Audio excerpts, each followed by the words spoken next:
afternoon, everybody. Good afternoon. You find me huddling under a variable bush willow here on the western fringes of the Greater Kruger National Park.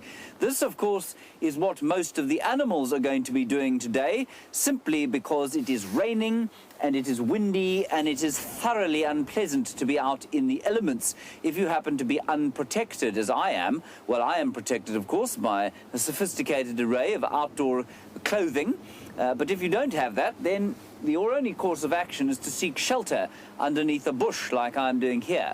I must tell you that I'm entirely sheltered from the wind here. Even my little plover-like legs are feeling warmer under this tree than they might otherwise. There is no rain falling upon my head, and that, everybody, is how it would be if you were an animal living in the Greater Kruger National Park, where you find yourself on a very live afternoon sunset. No, afternoon, yes, safari. My name is James Jeandre. On camera we have Bryan Joubert, trussed up in how many jackets today, Bryan? Three jackets today. It's a fairly unpleasant 17, blustery 17 degrees Celsius, which, if I'm not mistaken, works out at, I've completely forgotten, something around 64 degrees Fahrenheit, I think. So for us, that's freezing out here, because it never gets cold here normally. And that's the state of affairs. In the final control, on the directing, we have Kirsten. She is being ably assisted by Rebecca. And on the other vehicle, the diminutive Jamie Patterson is driving around and will be presenting to you and filmed by Jeandre the Foot Herding. Welcome to it. I'm going to continue driving down the road here, and while I do that, it is important for me to tell you, of course, if you happen to be a new viewer, first of all, that you are extremely welcome. And secondly, if you are a new viewer or if you are one of our regular viewers, please do talk to us. It is quite likely going to be a quiet drive, given the nature of the weather. So talk to us and let's have a conversation about Africa or South Africa or wildlife or conservation, or anything sort of along those lines, anything vaguely attached to those sorts of things, we'll chat about them. Talk to us on Twitter, #SafariLIVE, questions at wildearth.tv if you're on the email, or otherwise you can talk to us on the YouTube chat stream. There, I did it, Bryan, I told you I would one day. And and we'll have a conversation about what's happening out here. You can see the trees moving all around us. I've got my beanie hat on, covering my rapidly balding head. I've had to put my new cap away because the sun has disappeared. Now, this is not a particularly sad thing out here, of course, because we see the sun for most of the year, so it's actually quite exciting when the weather turns like this every so often. We don't get quite the beautiful sunrises and sunsets that we would otherwise, but it is still very nice. And I must just say a big thank you to all of you for your kind welcomes of Sam Chevalier, our new presenter.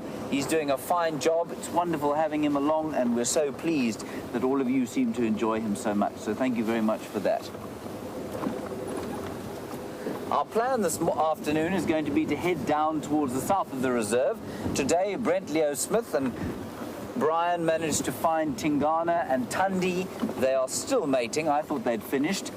And so that's what we're going to try and find. Jamie's kind of heading down in the same direction, but further to the east of us.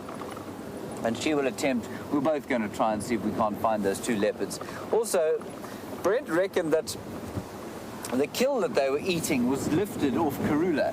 So maybe she's around as well, although with her little ones, I suspect quite strongly that she will be deep within some cover, possibly in the culvert or cave, wherever she's got those little cubs stashed, to stay away from this fairly inclement weather. A thick Scotch mist blowing in from the southeast. That's the direction that we're heading in right now. And if Bryan tilts the camera up slightly like he's doing, you can see, well, first of all, you can see rain on the lens, which is unavoidable. And then you can also see the clouds kind of moving in from the southeast there. That's Bryan cleaning the lens. Well done, Bryan. Stoic fellow. And that's the story of the afternoon. So let's go across to Jamie, get an update from her and what she's doing, and I will see you hopefully with some good news. Good afternoon and welcome to the Sunset Safari. Although, as you can see, and I'm sure as James has discussed, the prospect of an actual visible sunset seems relatively unlikely at this stage. The wind is howling as this cold front moves across our skies. And we are currently on our way to see if we can follow up on where Tingana and Thandi were last seen this morning with Brent. I'm thinking that in cold weather like this, there is a good chance that they have moved somewhere to find shelter from the wind, possibly into a drainage line might be my guess. But you never know, we're on our way, we're very close to where Brent gave me the directions to that sighting. And let's go and investigate, see if they're still there, whilst the wind attempts to rip my rain covers away from poor old Wendy. Now, I believe he said the best approach was just by this little pan, just close to this little pan that's on our left. I see tracks. Let's go and see if those leopards are still about. No, I don't see tracks actually. He said it was behind the quarry. Must be somewhere here. Jeandre giving the lens a good wipe. It is here. Of course, with all of this, I wouldn't know if I'd call it rain, certainly drizzle, it's quite difficult to actually pick up on exactly where the vehicle tracks have gone off-road to where these leopards were.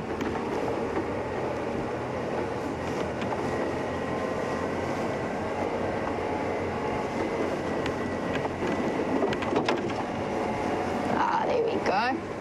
We are on the right track.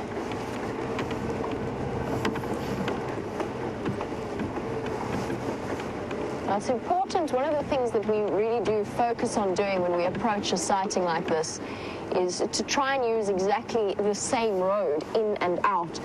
And that way we just minimize the impact that we have on the bush veld itself. Because of course off-roading does have a certain impact on it. That's Gowrie Main. Almost. I managed to find us a road back to Gowrie Main, but that isn't where I wanted to be. Brent said it was behind the quarry where they dig through and get sand and so on for the road network. So this must be the right approach.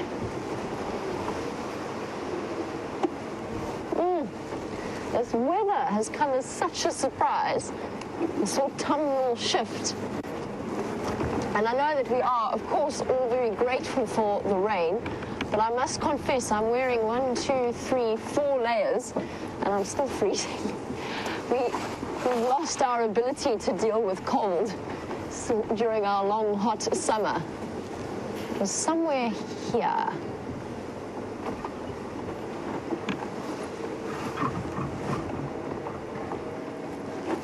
See the vehicle tracks? And I think they must have been just here.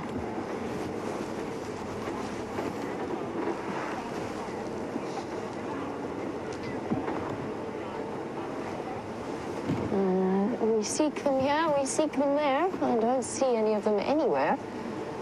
But that it hasn't come as that much of a surprise. I did expect them to have moved somewhere more comfortable. And John, you were wondering if the influx of animals that we've had in the Sabi Sands, particularly elephants, would be due to the drought in Kruger. And yes, that's exactly what it would be due to. John, there, directly to the east of us, when I went to visit Kruger, the situation's changed slightly now, but when I went to go and visit Kruger, the water holes were completely dried up. It was incredible. There was very, very little food around them. That area had just been so heavily grazed that there wasn't much in the way of food for the animals to eat.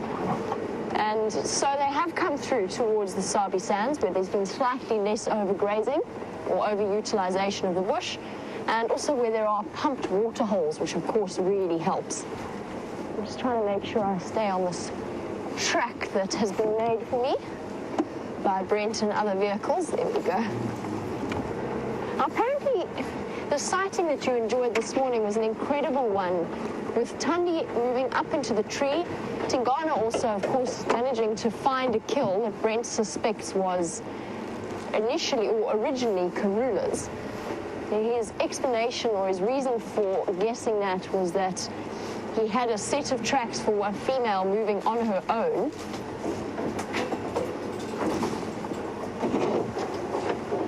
In the opposite direction of where Thandi and Tingana's tracks came through. It's very common for something like that to occur, for a female to lose her kill to another leopard. And she won't want to have stuck around with Thandi right in the center and the heart of her territory. But that being said, that doesn't mean she might not still be in the area as well. We know that Karula, and it's very common with female leopards, when a female enters their territory with a male, because the female will essentially...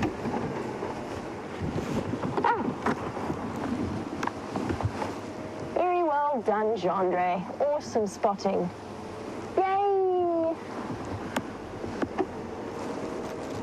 Concentrating so hard on the vehicle. I can see him as well, by the way. There we go. Looking very peaceful and relaxed. The gorgeous Thandi, well spotted, Jeandre. Well spotted, haha. Well spotted, like she's well spotted. Because that's stretching it a little bit, isn't it? I'm so sorry. And then Tingana looking at us in the back. Keeping a very respectful distance from her. Aww. But actually, I heard her purring there for a second as she rubs her head on the log, using it as a scratching post. Hello, gorgeous. Isn't it incredible how much she looks like her sister? Big yawny, tired girl. So yes, her twin sister Shadow shares the territory on the western side of their mother's territory. They're the two girls, the oldest of Karula's progeny. She's having such a good head scratch there. But I said that she looks like her sister, and she really, really does. Oh. Look at that white belly. Are you waking up? Or are you finding a more comfortable spot?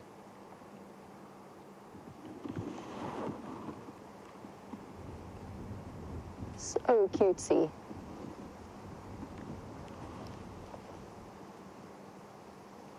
She's purring. Can you hear that, Jeandre? I don't know if you can. Ah. That's what she's doing. She's doing her seduction dance. As Tingana looks on, I'm just going to be quiet so we can hear the sound she's making.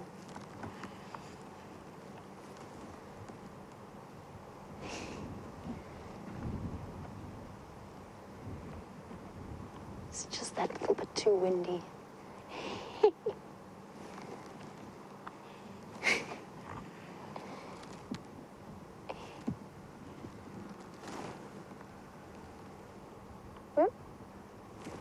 What are you doing, you crazy girl? He's not that way. He's over there. I don't think he's terribly sold on your dance routine. I've never seen a leopard look more unimpressed. Come on, Tingana. There we go. This is incredible. I've seen a leopard seduction dance before, but I've never seen it like this, with her dashing up and about and around and around. And now she's rubbing her head in the bush. All the while with these low, intense purring sounds. I'm giving her plenty of space for now. Nope. Off we go again. I wonder if she's got into some catnip. It sort of looks like it. She is, I mean, essentially trying to attract his attention and seduce him. She's not been terribly successful. I'm going to reposition slightly. Now, as I said, I'm going to give her plenty of space because she has been known to be quite stressed.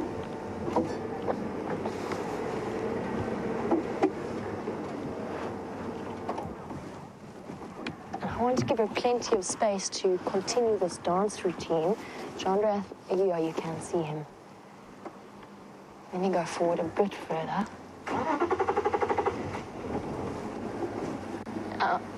In this chilly weather, okay, let's stick with a view of her for now. Continuing her mad dance moves. Cat in Tampa in this chilly weather, you've said you know this is a silly question. But do leopards get their winter coats? And it's not a silly question at all. It's a perfectly logical question. And the answer is no, not really, just because it doesn't get that cold in the low veld. The lowest it will really get is about 0 degrees centigrade, so close to 32 degrees Fahrenheit. Not quite cold enough for them to really need a thick winter coat, like, for example, certain foxes and bears do. This is so interesting.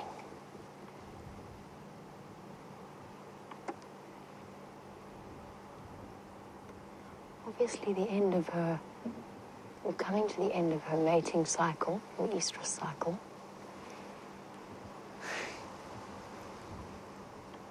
Oh, there's a perfect scratching post.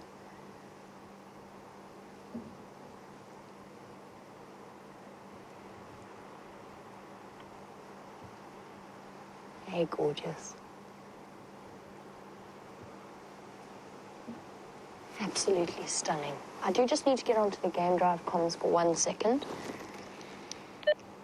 Afternoon stations, I've got the Fagabagati Ingwe on the northern side of the quarry where they were left this morning. She's really working so hard to get his attention.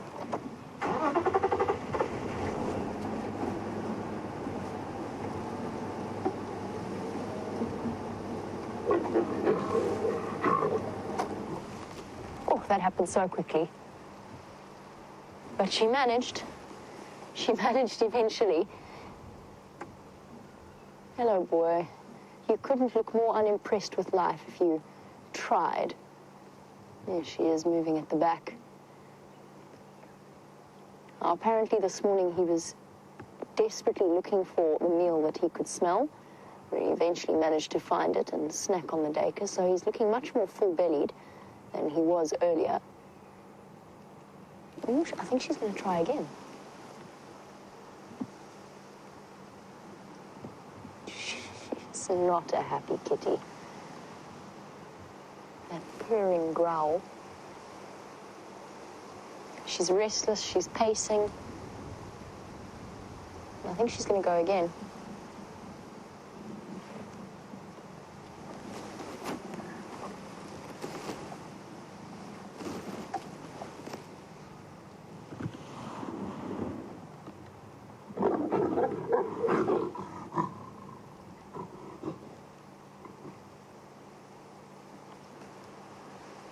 Now, for those of you who are joining us for the first time, maybe you've never seen mating leopards before, this looks like an incredibly aggressive process, and in fact it is.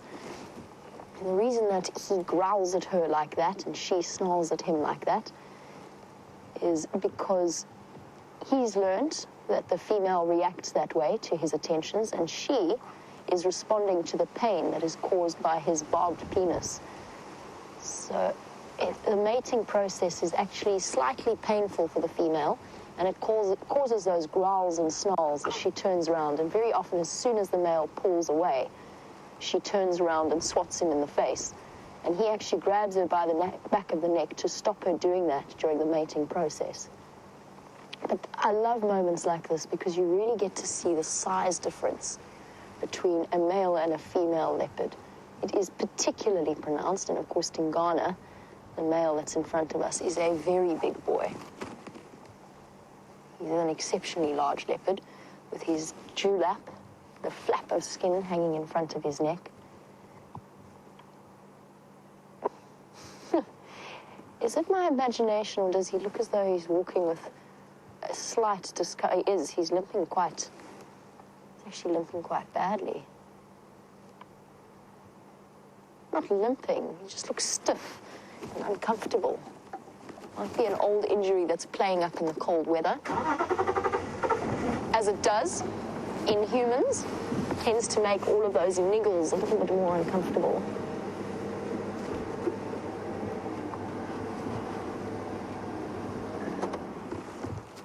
She's going again, you know.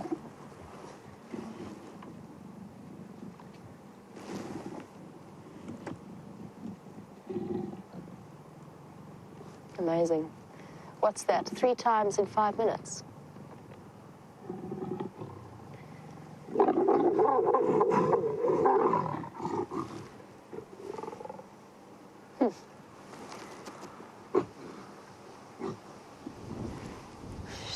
Very cross with him. It's the other reason why I'm giving her plenty of space as well, is that Thandi in particular shows a slight, or a very clear discomfort when she's been mating. Well, I've only ever seen her mating with Tingana. I assume it applies to all mating processes, but she gets a little bit more uncomfortable with the vehicle, and she very often turns her head and snarls at you in post-coital aggression, which I've seen her snarl at a tree before as well. And at one very memorable occasion, she turned around and snarled at a blade of grass that had caught the wrong side of her temper after mating with Tingana. Hence the space we've given her.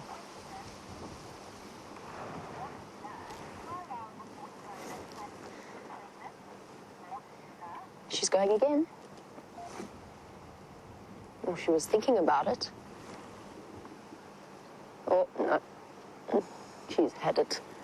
She's off. Rocky night. Well, we've now watched Thandi mating with Tingana on 3 separate occasions. I mean 3 separate estrus cycles. So obviously we know that she's not pregnant now. Although she's certainly doing a very good job at working at it. This is now go number 4.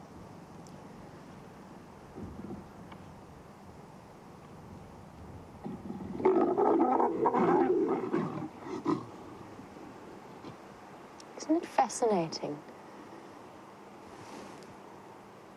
The biology of this whole process is so interesting. She's compelled to want to mate with him, and yet you can see that it's clearly not a process she enjoys, and certainly not something he enjoys. And yet that is what nature has brought them to do.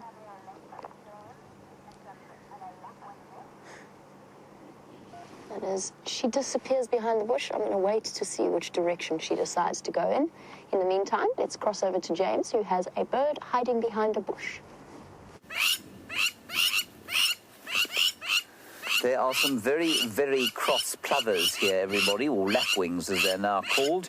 2 crowned lapwings, and they are cross, Bryan, because there are their eggies just next to the road. Profoundly silly place to put them. But look how brilliantly camouflaged they are. As Bryan zooms out, they become utterly invisible. These birds wouldn't normally be anywhere like this close to the vehicle, but they are only about, I don't know, about 1.5 meters, about 5 feet from the vehicle now. And it's simply because they're trying to get us to go away, which we will shortly. One of them actually dive-bombed the car just before we came to see you.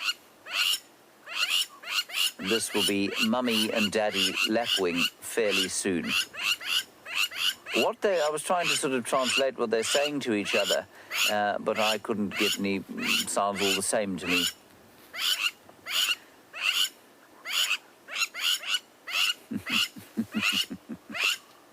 Wonderful sighting. All right, let's leave them. They're very depressed. Or distressed, sorry. I'm just going to drive slowly away and see if one of them doesn't go to the nest to sit on it. No. Okay. Let's go back to the... Sorry, Kirsten, you're going to have to go again with that. I don't know if we're going back to the leopards. Let's go back to the leopards.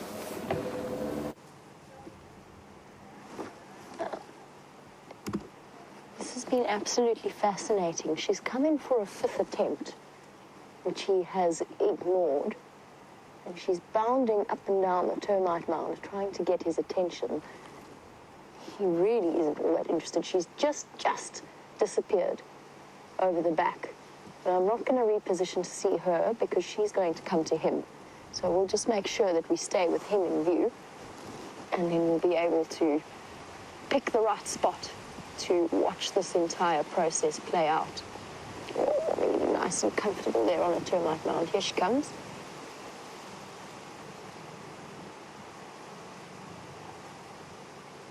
Oh no, don't go that side, girl. No, he really doesn't want to. Oh, she's at the bottom there. Sure.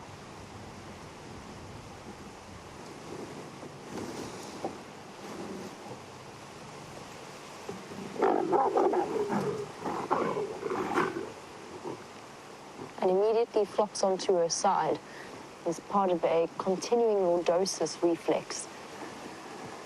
It is thought to help with fertilization. Now, if this mating is successful, Rocky Knight, you were wondering how long will it be until we know. We will know if she's not pregnant, if she comes back into estrus and is mating again in the next few weeks. But at the same time, we won't know if she's pregnant until right towards the end of her pregnancy when she starts to show. And she rolls around on her back with her feet in the air like a kitten. It's such an interesting process. Tingana definitely walking as though he's a little bit sore. Whether that's from his current activities or from her reaction to the current activities, I'm not 100% sure. That's 5 times in, what's that been, 10 minutes.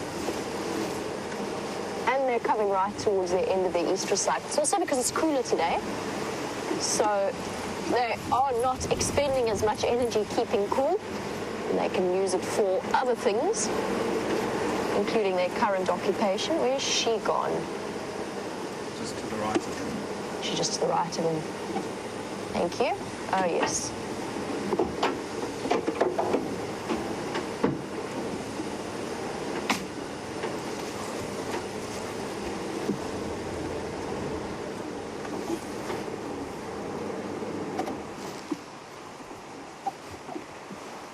So Rocky Knight will only really know in the last sort of 2-ish weeks of her pregnancy when her nipples start to swell and you really start to see the females carrying the weight to the sort of the bottom part of their stomach between their back legs.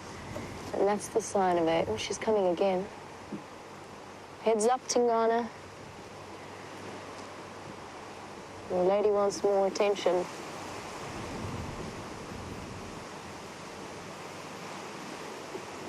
She's such a pretty dark female. No, don't go there, girl.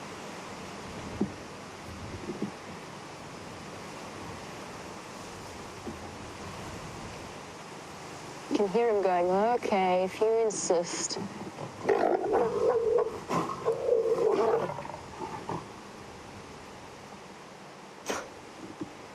6, was that 6 or 7? I've actually almost lost count. 6 in the last 10 minutes. And I'm sure that, or I really hope that that will result in what she's looking for. Oh, quick snarl at each other. I mean, this is entirely speculation, but I also feel as though leopards, when they come together to mate, actually resent the loss of their solitary day-to-day existence, especially the males. I think they get very uncomfortable having constant company. There are cats that revel in being alone and secretive. And this whole process goes against their, not their natural instinct, obviously it's part of their natural instinct, but this whole process goes against their image. She's all muddy as well. you'll find that if this mating is successful in the next 3 or so months, usually about between 95 to 100 days that it takes for their gestation period, depending on the area and depending on the individual female. Off limps, poor Tingana. I think I do actually feel sorry for him. He's looking distinctly pained.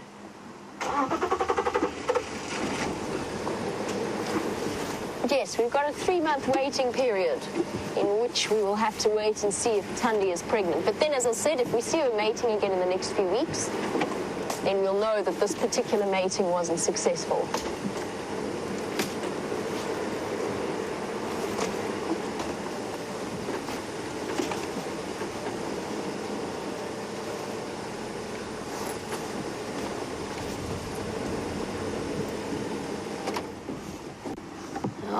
Senior gold, as we watch Thandi put on her seductive act again and actually scratching her head at the same time. The reason why they need this repeated mating and the reason why his penis is barbed and that causes the aggression is, yes, cats, the big cats are induced ovulators just as domestic cats are, which means they need repeated stimulation before they actually ovulate. So whilst they come into estrus and are ready to mate, they need that stimulation before they will actually be able to be fertilized. And that's nature's way of adapting and allowing the biggest male in the area the opportunity to pass on his genes. So the healthiest, best father will have the opportunity to come and fight off another male and actually get to the attentions of the female. Oh! Bottom to the face.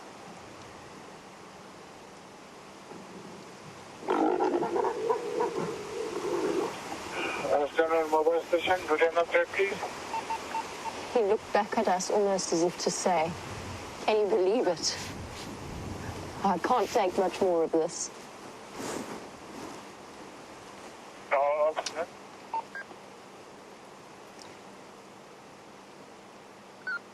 And then she goes to rub the back of her neck. And I think she's actually scratching there because she's a bit sore.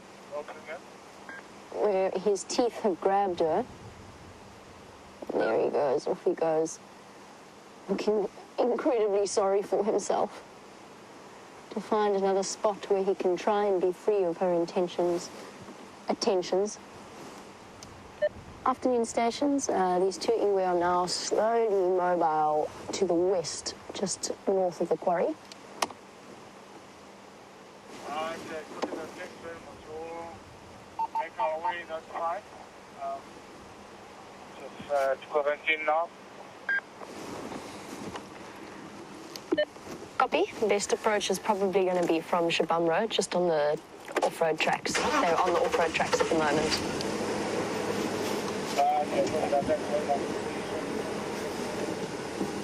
Just letting the other guides know that the leopards are still in the area, and that we will be staying with them. I'm also telling them that the animals are moving, because it's a good way for them to judge and to plan their game drive.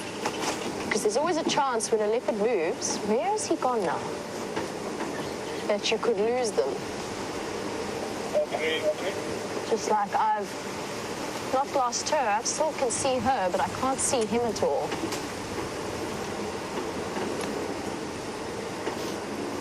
And he's the one we want to stay with because she will go to him.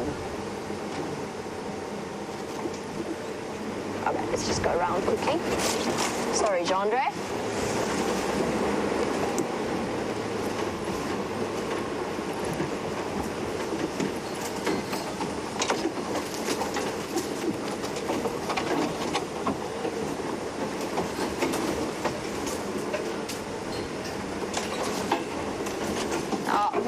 As I attempt to find Thandi again, she was here 2 seconds ago. You were wondering if she's ever...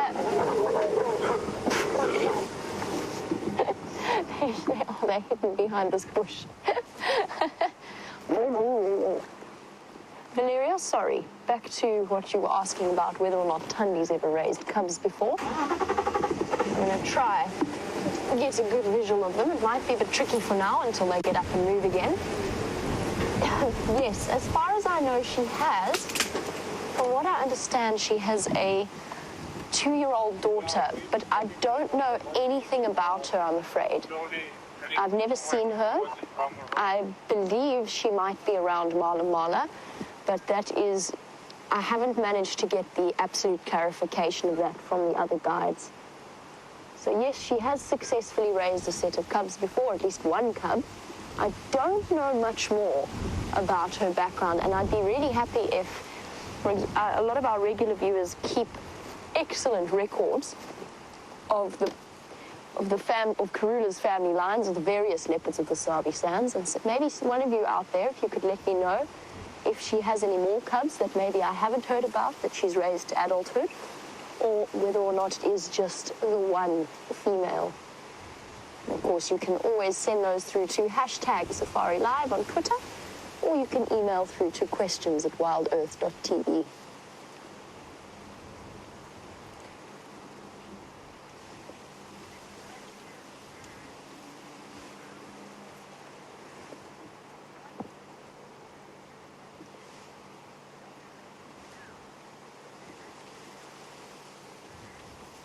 As poor Tingana limps off, has he gone back to... I think he might have gone back to that Dacre kill, actually. Try and reposition. It's a bit tricky here, although he's very close to the road. How's your view of him from there, Jeandre? Can you see him? I just don't want to put us in a position where we can't get around if they do start to mate. Tingana feeling a little bit sorry for himself after so many days of mating with Thandi, and it looks as though she is about to go back to him. However, James has got quite an unusual sight for the middle of the day.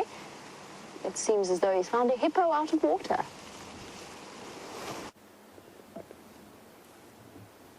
So this is quite unusual. It's a hippopotamus, obviously. It couldn't really be anything else, standing morosely like it is there.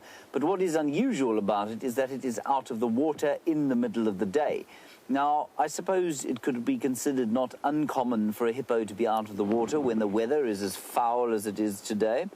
But it's still a sight you very seldom see other than at night. And he does seem to be doing a little bit of grazing. But hippos they always give me the impression that they are A, slightly gormless, and B, slightly angry. Now, as we all know, you don't want, that's a sort of dangerous combination. Stupidity combined with a slight depression and general anger with the world. And so one must keep one's distance, especially if one happens to be on foot. If I saw that on foot, I would be walking the other way at an enormous speed, possibly running. They don't like to see people on foot. They're extremely easily threatened. Let's see if we can go and get another view there. But it's really quite special to see them out the water because you can see them move, you can see the way they walk. I'm going to end up in this dam. You can see the way they walk, you can see their feet, you can see how they operate, which we so seldom are able to do because they're normally so deep in the water.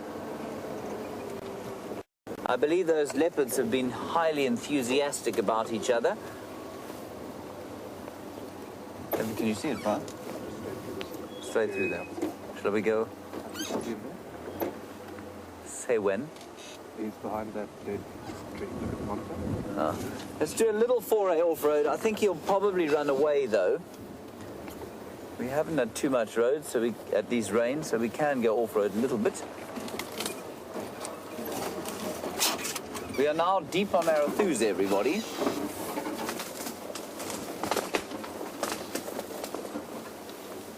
Oh, he's running, I'm afraid.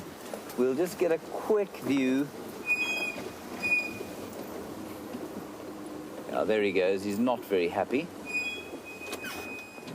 Like I say, they're just highly threatened. There he is. Isn't he lovely? See the way he moves? And they look so completely like they are slow and unwieldy and unagile and galumphing. But actually, they move at an astonishing speed.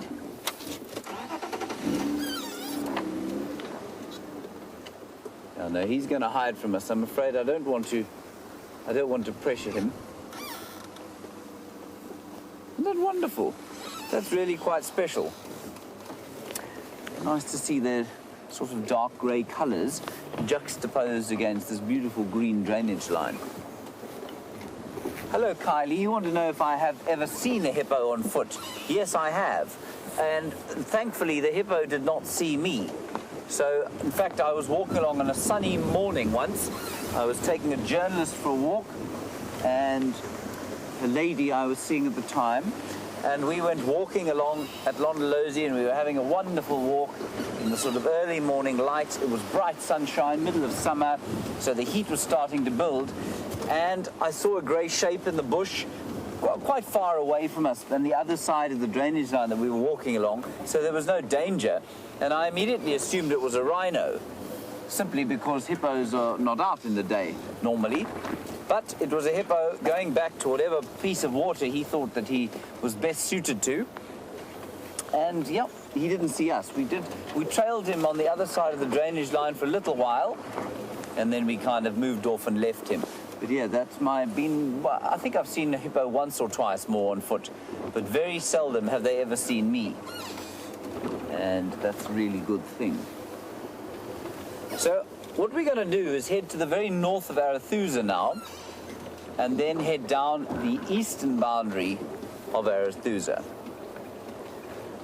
Rochelle, you're in London, and you want to know if hippos can run faster than people. Rochelle, a hippopotamus, at least there's very little out here that can't run faster than a human being. A hippopotamus will probably reach a speed of about 45 to 50 kilometers per hour.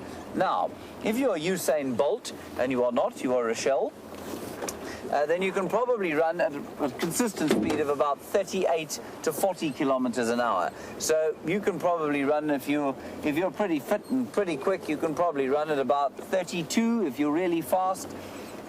And so we are at least sort of 15 to 20 kilometers an hour slower than a hippopotamus. Now, elephants will run at about 60, and even a little tree squirrel will be faster than we are. The things you cannot run here would be a leopard tortoise, obviously, a millipede, and perhaps a giant land snail. But other than that, you're really going to struggle to beat something out here. Even a guinea fowl, the humble guinea fowl, can run the 400 meters in faster than the world record of 43 seconds. So that is quite something. Let's go back to the leopards.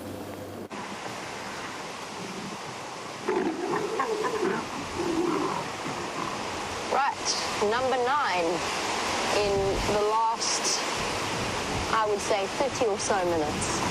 Oh, she's cross. So unhappy with him. Shame. Poor girl. Definitely not terribly impressed. Now, I had the most thrilling moment while you were with James, where she walked right next to the vehicle. It's the closest I've ever been to Thandi. And she stopped and she looked at Jeandre and myself, and then she moved past quite happily because she'd chosen to approach us. But I was struck by how incredibly tiny she is. I think she might even be smaller than Shadow. She really is a tiny little female. Really beautiful, dark in color. Look, I mean, she's also covered in mud from where she's chosen to lie, which makes her darker. But she really is a beautiful cat. Oh. And you can't see her beautiful face because I put Jeandre in the worst spot. Here we go. That's fine for now because she's going to get up and follow Tingana again. Now, Anne, you were wondering, just because we've been watching them be particularly enthusiastic this afternoon. There she goes. And you were wondering how long they've been mating for, and if I could comment on their current level of activity, since it is towards the end of her estrus cycle. Now, as far as I know, they started mating 5 days ago, so it is very much towards the end. I think the reason that they are mating as frequently now is, first of all, I don't think every initiated mating here is successful. I don't think it's always resulting in full penetration, but I think it's also because she's cold.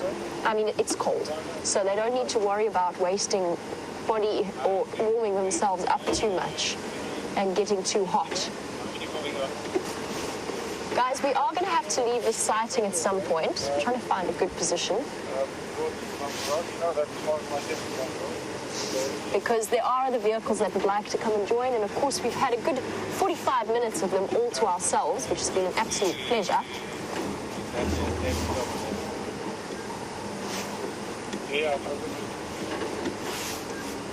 Thanks so much. I'll let you know when I'm around. I'm still there on Ganymede, Rowan area. I might need to just follow behind Taxon for now. Andrew, I will pull out when you get here.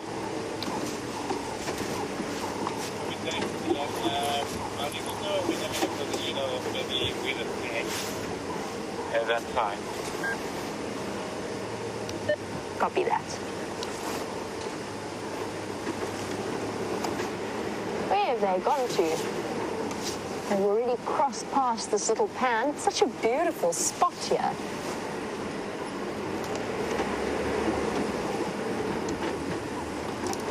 Oh, Anne, sorry, Anne. I was in the middle of answering you. I think it's because it's cold that they are mating so frequently. And I think that they're going to be done very, very soon. I mean, usually with the big cats, you get a drop-off towards the end where they stop mating. There's a decrease in frequency of the mating. And I really honestly think that perhaps it's just the fact that it's not too hot. So they've got a little bit more energy to devote to such energy. They're mating again. Can you believe it? Sorry, Jeandre, I have a buffalo thorn there. I know it's not the clearest view. That was number 10. 10 in 30 minutes. Or 40 minutes, maybe. And they definitely, usually you see them mate about once every 15, 20 minutes. They've definitely been far more enthusiastic this afternoon. And he is flopped down there. Okay. Now, as you can see, it's quite a tricky position in terms of getting a view of them. And there are two vehicles that I've allowed Taxon and Aubrey to just go ahead of me, so because their guests haven't had a clear view yet. We will have to take our position at the back. It might mean we have to look through some leaves, but that's okay. We've had some incredible visuals so far. Oh, watch out.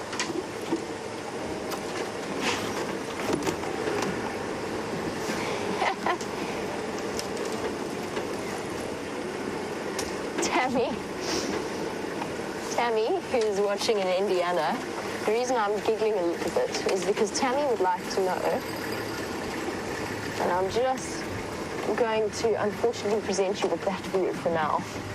Not terribly clear. Can you see her from there, Jeandre? Sort of. Not really. Not so much. Tammy was wondering what on earth Tingana is going to do with all his time when the ladies all have cubs. Will he be glad for their lack of attention, or will he go off in search of other females? And the answer, Tammy, is I somehow feel as though he might be somewhat relieved, but there will be other females in the area to mate with. Tingana does have quite a large territory, so whilst he won't necessarily go looking for females to mate with on his boundary patrols, if he does encounter a female in estrus, he will stop and spend a little bit of time with her. I mean, I think I'm probably anthropomorphizing it a little bit. You know, it's instinct that plays a role. He doesn't know whether he's glad or sad that the ladies have found him, but it is really hilarious to watch because you can just see his disgust when they approach him. He's just so put upon and not enjoying anything at all.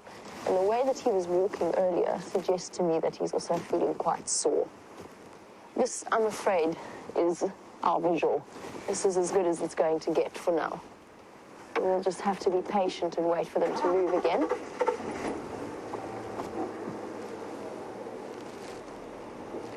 There's a leopard. There are 2 leopards there, believe it or not, and I cannot, unfortunately, or I can get you a bit of a view.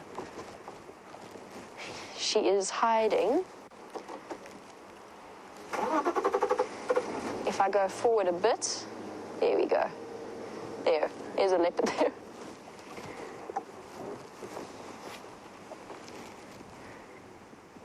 Here we go again for the 11th time. Somewhere. We might have to just listen this time around.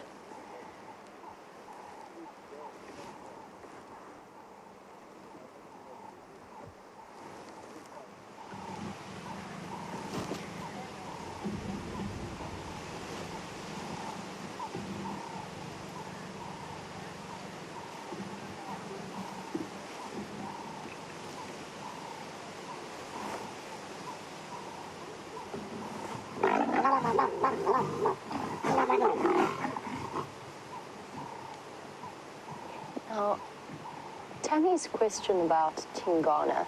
Over the last few months, we have seen Tingana mate with Kwetile, then Shadow, then Karula, then Shadow again, then Karula again, then Thandi, and then Thandi, and then Thandi. And he basically hasn't gone for any extended period of time without a break. He, obviously, as the dominant male leopard in this area, his genes are in much demand. And the ladies all go looking for him. He doesn't have to go looking for them. But Lael, you were wondering about if, for example, 2 females were in estrus at the same time, would they fight for the attention of the male? And no, probably not. I have heard reports of sightings with a male mating with 2 females at the same time.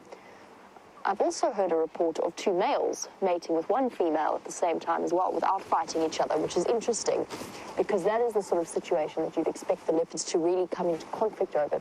Passing on your genes is an intrinsic instinct within all of the animal species out here, and wanting to be the one that does it rather than allowing another male or another female to do so is a different story. So no, probably not. The females probably wouldn't fight, at least in this area. I think because Thandi and Shadow and Karula are all related. There might be some growling. They'll certainly have very stern words with each other. Perhaps even Karula might blow another spit bubble, as she did the last time she was seen with Shadow. It was highly entertaining, not terribly dignified behavior for the Queen of Jeandre, but she did manage to blow an incredible bubble of spit. So they might growl at each other, grr a little bit, and then the male will take turns to mate with the male. The fact that 2 males have been seen mating with 1 female is a situation that I find more extraordinary. You might even find, while we've been sitting here, that Karula is somewhere here, somewhere in this vicinity. It's very common because Thandi's been brought into the center of her territory by Tingana. It's very common for that particular female to go and watch what's happening. All right, this is actually going to be our last few moments with them. Andrew, you can make your way as soon as I've got your audio, I'll pull out. We're on the northern side of that pan, close to the Shabam Road junction with Treehouse Dam Road. Okay, thanks so much. I'll be making up my approach. Copy. Okay. Well, in the time that we've spent with them, we've seen them mate 11 times, or at least seen them mate 9 times and heard the 2 other times.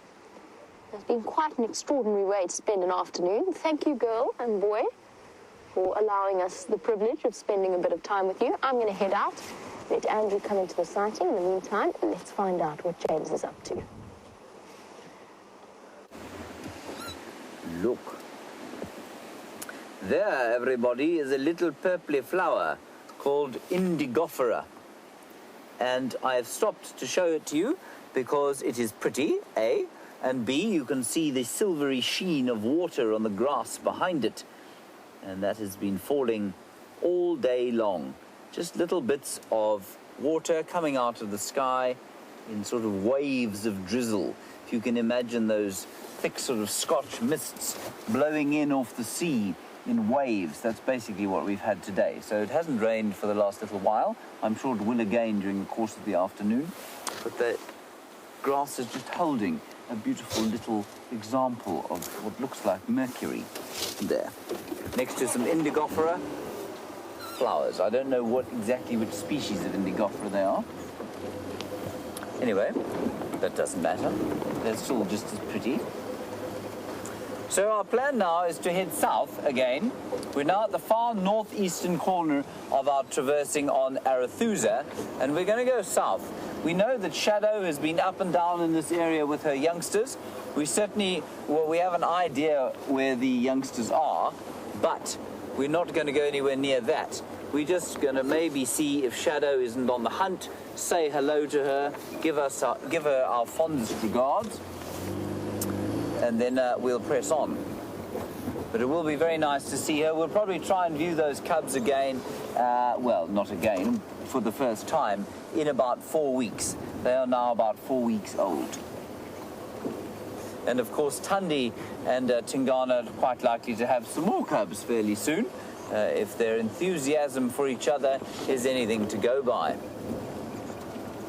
Otherwise, we haven't found a great deal here on Arethusa. It has been fairly quiet and blustery, as I suspected it would. And I can't tell you, I mean, I know when I started off the drive, I was sitting under that bush and sort of, I'm sure some of you thought I wasn't being serious, but I really was being very serious. It's a really nice place to be. In the base of these trees, underneath the leaves, you're sheltered from the wind, you're sheltered from the odd little squall that comes through. And that's, I think, what most of the animals are doing around here right now. We saw some impala and one woodpecker since we left you. And I'm afraid that's been about it. And that's pretty normal. Oh, Christy, hello, you're on Twitter. And you'd like to see a cheetah on drive. Well, Christy, I also would love to see a cheetah on drive. Brian, would you like to see a cheetah? We'd all like to see a cheetah. Christy, it's unlikely. I'll tell you why it's unlikely, but if you keep watching in the next week or two, it might become slightly more likely. So you can see the landscape around us is quite thick. There's quite a lot of trees. And remember, a cheetah is what we call a courser. They like to hunt on flat, open ground because they run at 60 miles an hour, 100 kilometers an hour. And I mean, you can imagine trying to run through here at 60 miles an hour. You'd either get a very nasty headache, or in some cases, cheetah have been known to disembowel themselves by mistake. They run so fast over a stump and they actually slice open their innards and disembowel themselves. So this is not ideal habitat for a cheetah. But in the next 2 or 3 weeks, we will be driving on Cheetah Plains, which is named for the southern section of the reserve there that is made of, well, it's slightly more open because the geology is different. It's got gabbro. The underlying geology here is called granite, and there it's gabbro, and that makes a lot more grassland than it does the granite, which tends to make this kind of broadleaf Cambrian woodland, which is really not ideal cheetah habitat.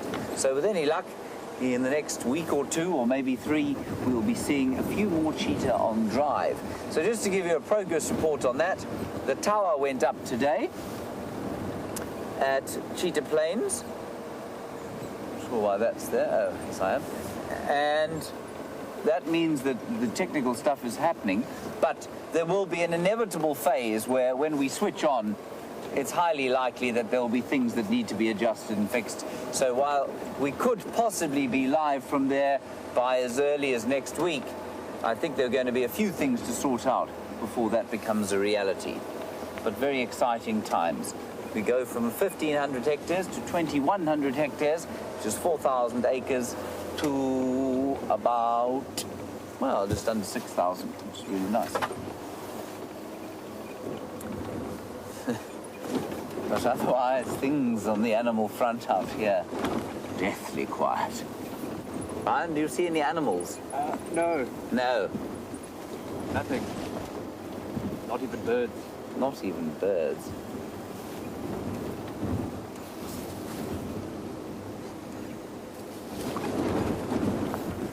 Hello, Annie and Dave. We want to talk about our other coursing predator out here. That is the African wild dog, or the painted wolf of Africa. Very beautiful, magnificent animal. Certainly one of my all-time favorites, if not my favorite. And you want to know, do they have a den? And what would bring them to Djuma or Arathusa? Well, first question, do they have a den? Not a permanent one, no. Only when they have just had puppies, and those puppies spend about 2 to 3 months denning. And the den will normally be in a termite mound. Howling gale coming through now.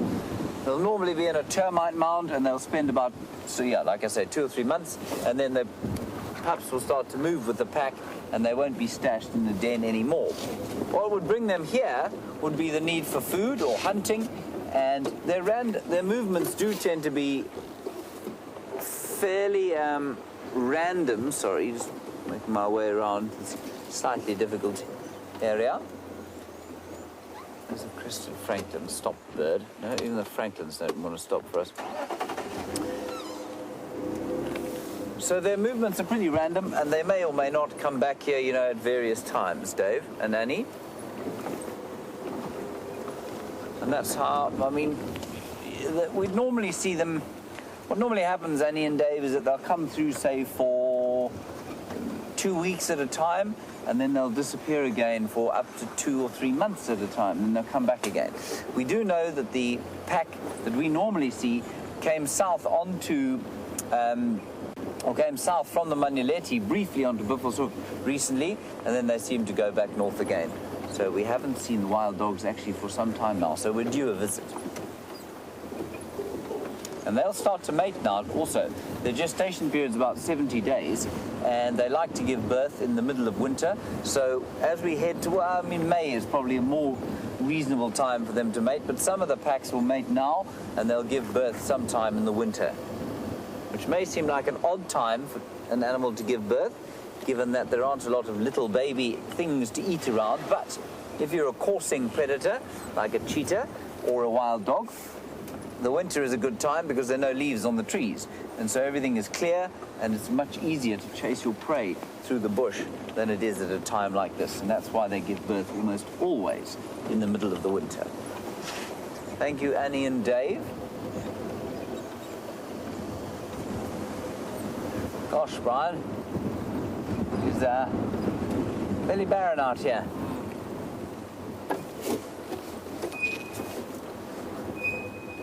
Maybe we'll be able to see a terrapin, Bryan. Maybe in the pan there'll be a terrapin, some form of heartbeat and life. No, even that is barren. Monique, you're in London, you want to know about the tower at Cheetah Plains, and is it a tower or is it a balloon? Well, in theory, it could have been a balloon, Monique, but it isn't a balloon. We haven't managed to quite make that work yet. I say we.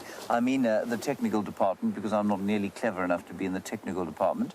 They are trying, for everybody else who perhaps doesn't know what Monique's talking about, there was a balloon experiment. We're still doing a balloon experiment where we send, instead of putting the repeater on the end of a fairly expensive tower, you put it on a balloon and send it into the air. We haven't managed to make that work just yet. But this is going to be a tower.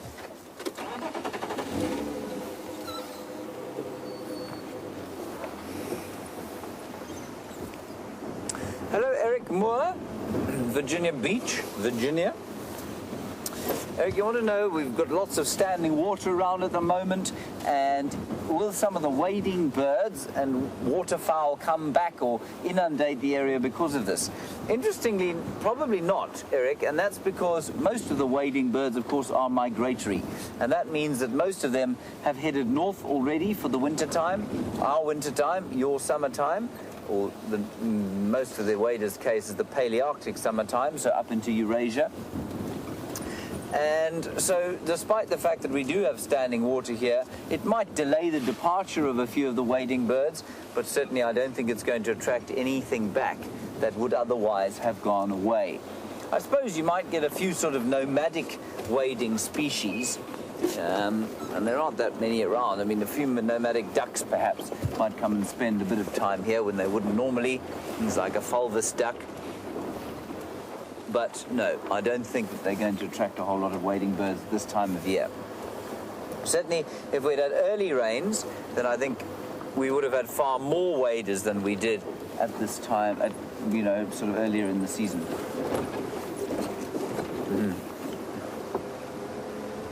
Susan, I love this question. I've been asked it once or twice before. And it's not noticeable, but I do think it happens. And you want to know, do the animals here get thicker winter coats like yours do in Michigan? Susan, the answer is yes, probably. I'm not sure how thick they get, but if you look at an impala in the middle of July, they certainly do appear to be a little more furry than they are at this time of the year. But remember, the temperature variation that we get here is nothing like as wide as it is in a place like Michigan. So I don't know what your minimum temperature is in winter, but probably close to minus 20 degrees Celsius. Maybe minus 10 or minus 15. Here, it's 4 degrees Celsius, which is about 45 degrees Fahrenheit. So that's not that cold. And then in the middle of the day, it goes all the way up to sort of 23, 24, which is, that's into the 70s Fahrenheit. So that's pretty good temperatures. Whereas in Michigan, of course, you probably drop to minus 15 on really cold days and don't get up above 3 degrees Celsius. And so the animals there and the animals in all of the northern reaches of the northern hemisphere have to grow these thick winter coats, otherwise they'd freeze to death. But that just isn't the case out here. And that is a lovely question, because I'm often amused by some of the pictures I see of animals from the northern hemisphere in their winter coats. It is very amusing indeed. The quintessential one being the Highland coo of northern Scotland, which develops a quite fantastic array of long, very warm hair for the Highland or the Scottish Highland winter. Just a termite gnawed through there, Brian. Oh, look, Brian, there's a bird. Quickly, film it before it flies. Might be the last thing we see. Virtual starling, everybody. There we go.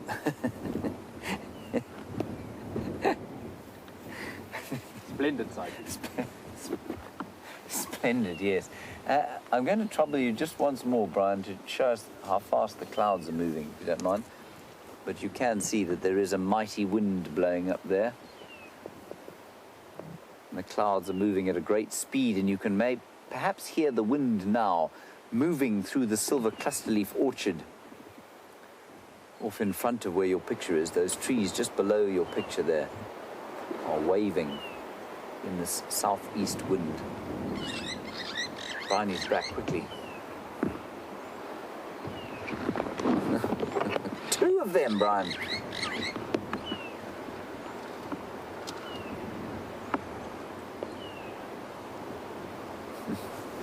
Look at that, everybody. A spectacular sighting of Virtual's starlings. All right, Deborah, armchair traveller.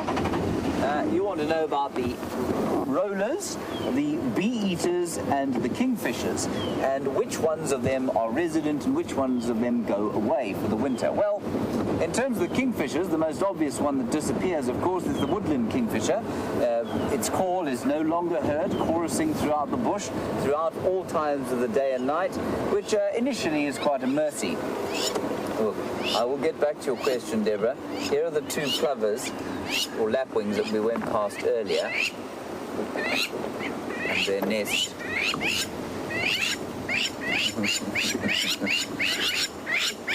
We're just going to drive straight past this time. Let's see if you can spot it. Oh!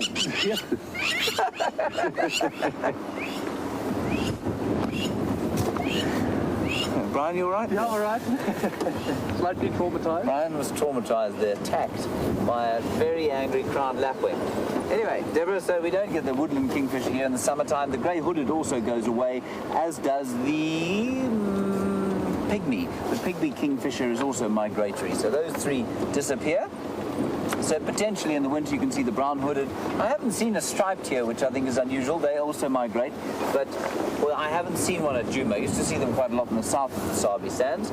So you can see woodland, you can see, not woodland, you can see brown-hooded, pied, and potentially giant as well here during the course of the winter, and also malachite if you've got enough water. But I don't think we're going to see those. Then the bee-eaters, we get 4 species here, of course. I haven't brought my book with me, I'm afraid. let me stop it. I've got them on my phone, simply because of the rain, and I don't want my book to get inundated. But I'll show you quickly, for those of you who don't know, otherwise it's going to be extremely boring. The bee-eaters are beautiful birds, and they've got lots of lovely colours. There we go, Brian. And we get 4 species here, 2 of them on this particular page, and both of these 2 are resident. The white-fronted is there, and that one's resident. Let's just double tap him. Tap, tap. There, beautiful picture of the white-fronted bee-eater. He hangs around for the winter time. There's a photograph of him. And then if we go across, we might go straight to the little bee-eater. That is the other resident species that we get here, the little bee-eater. Then we have 2 that are migratory, also very beautifully coloured. We've got the European, that's it there. It also used to be called the golden-backed bee-eater, which you can see why. It's because it has a what, Brian? A golden back. Correct, golden back. Very obviously seen there. And then, of course, we have the southern... Ooh, not that we don't have that one. We've got the southern carmine bee-eater, and they also migrate. But they're intra-African migrants, so they migrate into northern parts of Africa. And unlike the European, which, of course, goes back to Europe. They're just the most stunning colours. Look at that. Isn't that lovely? So those are the bee-eaters that migrate. And then the other one you wanted to know about was the rollers. Now, the rollers, they don't migrate, any of them, I don't believe, except the European, of course. Let me quickly show you them, just in the absence of any kind of large biting predator, which might arrest our attention. They're all the rollers, and there's the European, and he's the only one, as far as I'm aware, that migrates. Beautiful. He's actually not quite as beautiful as that picture. That's a better picture of him. He's a fairly dull-coloured blue bird. Yes, that's a much better, more accurate representation of him. And he goes back to Europe. That's been doctored, that photograph. He has got quite bright wings, I suppose. And then the most common colourful bird of the winter time is, of course, the lilac-breasted roller, who is magnificent. There he is there. And it's so wonderful to have such a common, or such a colourful bird being so common. That's him. And then we also get a purple roller here. We'll just see if that's him. That's the racket-tailed, which we don't get here. There's the purple roller. We get him too, and he is resident.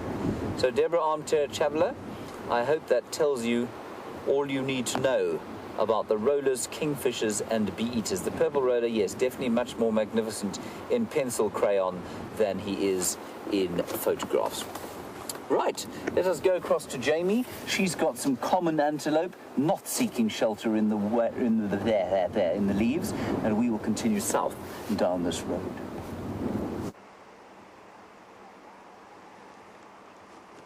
A common antelope, but an unusual one in one regard, and that, of course, is the fact that this impala is missing half of his horns, or missing one horn. And so he only has one sticking up out of the top of his head. This is not Nelson, our famous one-horned, one-eyed male impala. This is a different one-horned impala. He's got both eyes intact, so he's got one up on Mr. Nelson. There you can see. And off he goes. I'm glad he stuck around. He's very patient considering how incredibly windy this is. I mean, the trees are all bending over as this wind howls in from the south, and it's making all of the animals terribly unsettled. Sure. And it's particularly pronounced in this area because there's so many silver cluster leaf trees, and the underside of a lot of the bush willow leaves are also quite silvery. So we've sort of got this incredible color shift that's happening as the wind blows the trees. Now, just as James sent you across to my side, my earpiece appears to be playing up a little bit, so I'm just going to test it. Okay, it seems to be working fine. There we go. It seems to be all sorted for now. Hopefully it stays that way. So it's very common to see, not very common, but it is fairly common to see impala with a broken horns.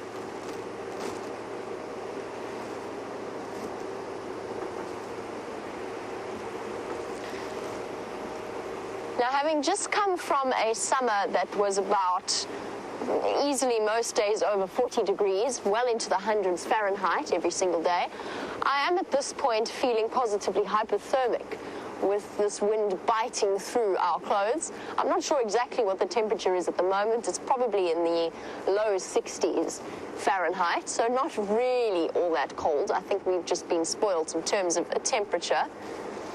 But Beard, you were wondering, in terms of the animals' responses to these kinds of cold snaps, would the animals in Kruger know to move north if there's a cold snap in the south, or vice versa? Or is it a moot point just because we don't really get cold snaps? We do get cold snaps. The north tends to be a little bit warmer than the southern part of the Kruger, but that's generally, there's not much in terms of difference between the different parts and temperatures, not enough to initiate a movement of animals.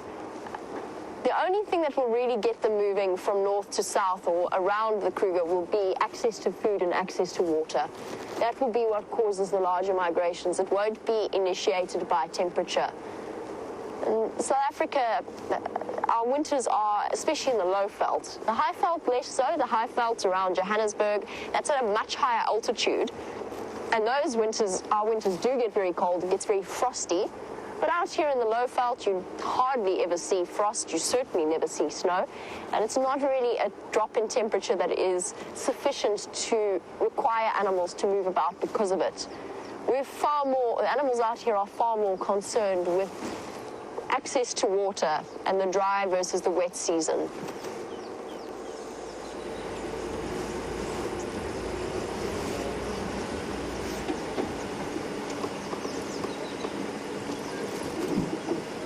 This drongo on the end of the branch here, Jeandre, has caught something, and I think it is a butterfly. Does that look like a butterfly? I can't quite tell. African migrant, I think. Yeah, it does look like an African migrant butterfly. And they just actually had a little bit of a fight over it. That sort of attracted my attention. I could just hear them screeching at each other. Oh, gulp, gulp, gulp, gone. Just the tip of the wings sticking out.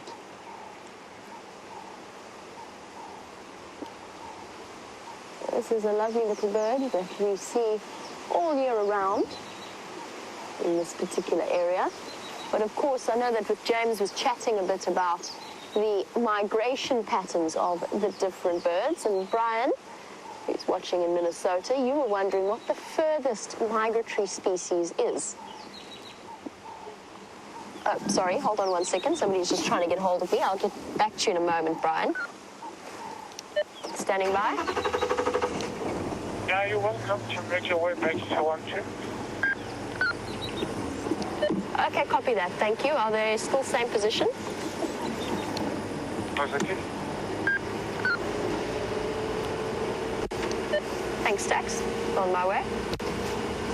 Should we go back to mating leopards? I feel as though we should go back to mating leopards. Nobody else wants to go into that sighting. So we can go back and have it all to ourselves. And I'm going to make that decision. Sorry, Bryan. I promise I will get back to you. I'm going to make that decision because they're so mobile. This weather is so cool and cloudy that they could get up and move 20 feet into that block and we wouldn't be able to find them again when we did want to return to them tonight. So that is my plan. Let's go back towards the mating leopards and rejoin that sighting so that they don't disappear on us. So Bryan, longest migration. Look, steppe eagles, I'm trying to think, I don't know that this is exactly the longest. It is one of the longest, would be steppe eagles migrating back up towards Russia. I'm trying to think what else would be considered. I mean, the swallows and the barn swallows, or European swallows as they are now known, do move incredibly large distances. So they go from South Africa all the way up into the UK and northern reaches of Europe. So that's one such migration. I'm trying to think if there's anything else. We don't really get the enormous bat migrations that countries further to the north of Africa do. I'm trying to think which bird would be the absolute furthest migratory bird. I'm pretty sure that the steppe eagle is quite far up there. The white storks also up towards Germany, sometimes Croatia, all the way through Europe. Most of our migratory species either migrate in from Europe or Russia, or they migrate towards the northern and central parts of Africa. That's, for example, the kingfishers or the Warburg's eagles, which is a slightly smaller distance. Oh, so Jimmy, this wind. Ah. This is I was busy focusing on some berries, but he flew away as I stopped.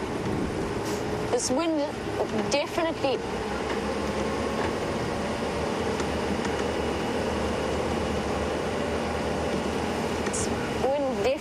unsettles all of the animals in this area. They really, really don't like it.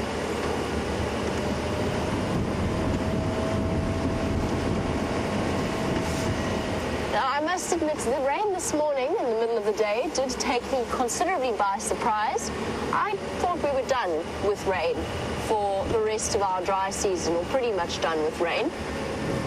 However, it did rain. I wouldn't call it heavily, but it certainly rained rather than just drizzled. And Kylie, you were wondering if we're likely to have any more heavy rain. I don't think so. But I have to be completely honest, Kylie, my weather predictions this year have been completely off. Every time I have tried to make a prediction, it has gone in the opposite direction. If I've said it's not going to rain, it rains. If I don't have my rain covers on, it rains. When I do have my rain covers on, it doesn't rain. So, Kylie, I don't think if we do get any more rain over the next few days, it will be in little fits and starts of drizzle. Maybe that might, if we're lucky, might reach up to about 2 millimeters. While I make my way back towards the leopard sighting, see if I can't find you a nice view, why don't you jump on the back of the vehicle with James. Now, we had a question come through about the difference between a pan and a pond and a dam. Catherine, it was from you. This, Catherine, is a pan. And a pan is a natural depression in the land that has normally been formed by wallowing animals. This has been formed by warthogs initially. Is that a piece of mud? Yeah. Dung? Yeah. Dung. Been formed by warthogs, and then buffalo, and then elephants, and all sorts of things have come and wallowed around here. So this is called a pan. And they form in an area where there's lots of clay in the soil. And so when the hole forms and the rain comes, it holds water, and that's what's called a pan. I guess it would be the same as a pond. I imagine we just don't use the term pond here. I'm not sure why. I'm not sure what the etymology of the word pond is, or the etymology of the word pan, but they're the same kind of thing. A dam, of course, is completely distinct because it is man-made. A dam is a man-made wall or structure across a drainage line or stream or river that then stops the flow of the water initially, and that's how a dam is formed. And we've got a number of dams on this reserve, 1, 2, 3 that hold water. And then if we go to Buffelshoek, well, there are probably about 7 or 8 dams on Buffelshoek, a couple on Arethusa, and we build them out here mainly to hold water for the animals. This is a fairly, what should we say, controversial ecological practice, because it means that there's often water around when there wouldn't naturally be water around. Anyway, Catherine, thank you for that. That is the difference. Despite the foulness of the weather, there is still a lovely smell in the air, and every so often I get there's a very sweet scent to the air, and I don't know why, but it smells like there. You smell that? Mm-hmm. I don't know what it is, but it smells precisely like it did when I was in Cornwall, in England last year, running along the hedgerows in amongst the blackberries. And I don't know what the smell is. Let's have a quick look. There are a couple of flowers around here. I'm just going to turn that down because it's a bit noise in my ear. let me get out here. Let's see. We'll smell all the different kinds of flowers. So, we have what looks like a species of Waltheria here. It might be that, Brian, if it's a very kind of, if you get far enough away from that, it might smell like that. That's got quite a sweet smell. Maybe. This has got a much stronger smell when you smell it. It's got sort of a sweet herby type of a smell, wouldn't you say, Brian? Yeah, sweet herby. Could be this actually, because it's in large they cover quite large areas, and it could be this as we drive through. Then there is Justicia flava, this beautiful yellow flower. Ooh. I don't think that has any scent at all. Try that, Brian. Of course, for Brian and I to be doing this, we are taking our lives in our hands for you, of course, because we both suffer from fairly nasty allergies. Not that one. I don't think it's this one. I think it's this. And then one more this side.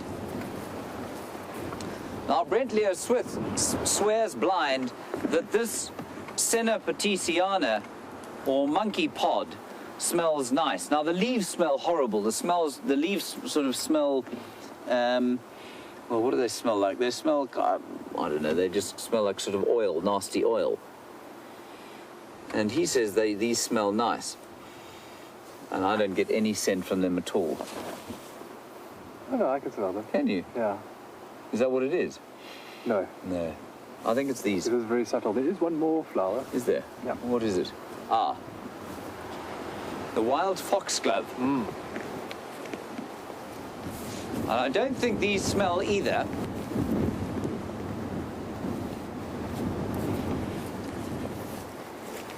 Ugh. It actually smells like kind of really pungent chocolate. Oh, yeah. Sure. Eh? Oh, wow. Like pungent chocolate. Super cocoa chocolate. Yes, super cocoa chocolate, exactly. That's incredible. What if, maybe it's that. Maybe it's that in very subtle, that at a distance. That chocolate, yeah. Might be, maybe. that's what it is. It is, it's these. It's this at a distance. There we go. Sort of, so imagine driving through a field of chocolate, if you like, and the chocolate giving up a gentle smell. And because there's so much of it all around the place, it smells quite subtle. But when you put it in your face, it's very powerful. Good. It's nice. Glad we discovered that. I've never smelt it. I don't think I've ever smelt one of them before. There we are. The wild foxglove, known for the cardioglycosides that it makes. Just going to keep an eye on the road here. There are tracks of a male leopard here.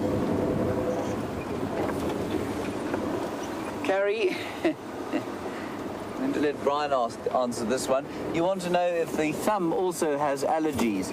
Brian, does the thumb also have allergies? I think the thumb gives me allergies. Do you think the thumb gives you allergies? Yeah. Gosh, that's a difficult relationship, Brian. Yeah, it is. It's like It's a love-hate relationship. it is, yes, absolutely. So there are some leopard tracks on this road. And I'm trying to discern whether they are male or female and how old they are. Of course, it's been such a windy day that, you know, if they were sort of sometime today, they would look much older than they are because the wind is so strong. I'm not sure that they're male. Might be a female. Maybe shadows come hunting up in this area. That is possible. Radio back up. All right, Jamie is back with the leopard, so I'm not going to spend too much time looking here. We're going to head off to the Far East and see what we can find there. And back to those leopards. We have made our way back to the mating leopards, and they've decided to take a little bit of a break from their activities that were keeping them occupied and spend a little bit of time at least on Tingana's side, fast asleep. Thandi's less restful. She keeps lifting up her head. She's not really sleepy. She's also listening to something approaching us through the bush. I don't know what it is. I don't know if it's elephants or buffalo. I suspect it's buffalo, just judging by the amount of oxpeckers that have come flying out. And of course, as you know, elephants don't really let oxpecker birds sit on them to pick off ticks. They aren't comfortable with it. So I suspect what she's hearing is buffalo moving in. Could be wrong though, it could be elephants. And if it is elephants, we might have a spectacular sighting of two members of the Big Five in one shot, potentially as the elephants chase our leopards away. But you never know. Elephants don't really enjoy the presence of other predators.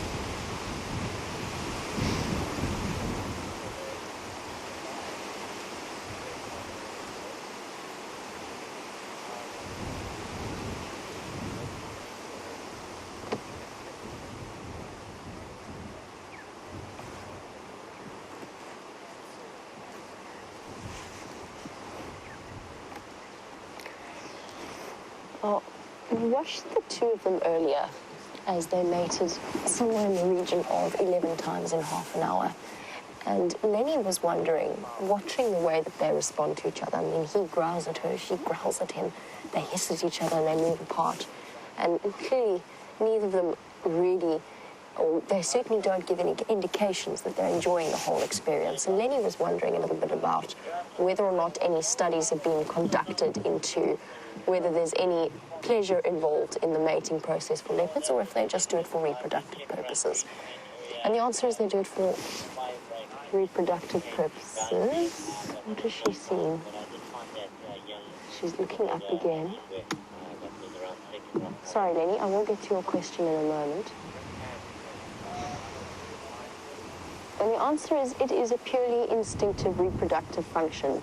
And the reason that the male still does it, even though he's not getting any enjoyment from the act, is because that is what his instinct tells him to do. It tells him to mate with her. And of course, as we spoke about earlier, that is the entire, or one of the most important biological drives of any species out here, is to reproduce and to pass on their genetic material.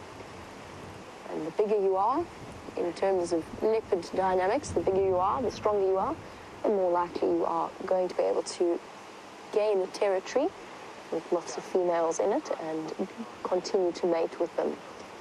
They have done studies into animals that mate for non-reproductive purposes. So whether it's for social bonding or whether it's for enjoyment, humans, of course, being one, dolphins are actually another. But within Africa itself, the bonobos, the bonobo monkeys, also use sexual acts as a bonding experience between the groups and for pleasure rather than just purely reproductive purposes. But pretty much everything else out here does it purely for reproduction. Elephants, rhino, buffalo, our big cats, the leopards and the lions. It's purely to pass on their genetic material. Have there been studies done? Yes, probably, into the whole process. I know, of course, that plenty of studies have been done on the bonobo monkeys further north in Africa. They've been very, very intensely studied in terms of the way that sexual activity fits into their society. But for leopards, it is just to make babies. That's the whole purpose and the function of it. And actually, as I said, I actually think they resent the impact on their solitude. Sorry, I keep looking back over my shoulder. I'm just checking to see what it is that's got her attention. I don't think she managed to get any of the Dacre kill that Tingana was munching on. So if anything decided to come wandering through, she would small enough, obviously, for her to tackle, then she might well consider going after it. Now, it seems as though James has found a group of such antelope, so let's go and have a look.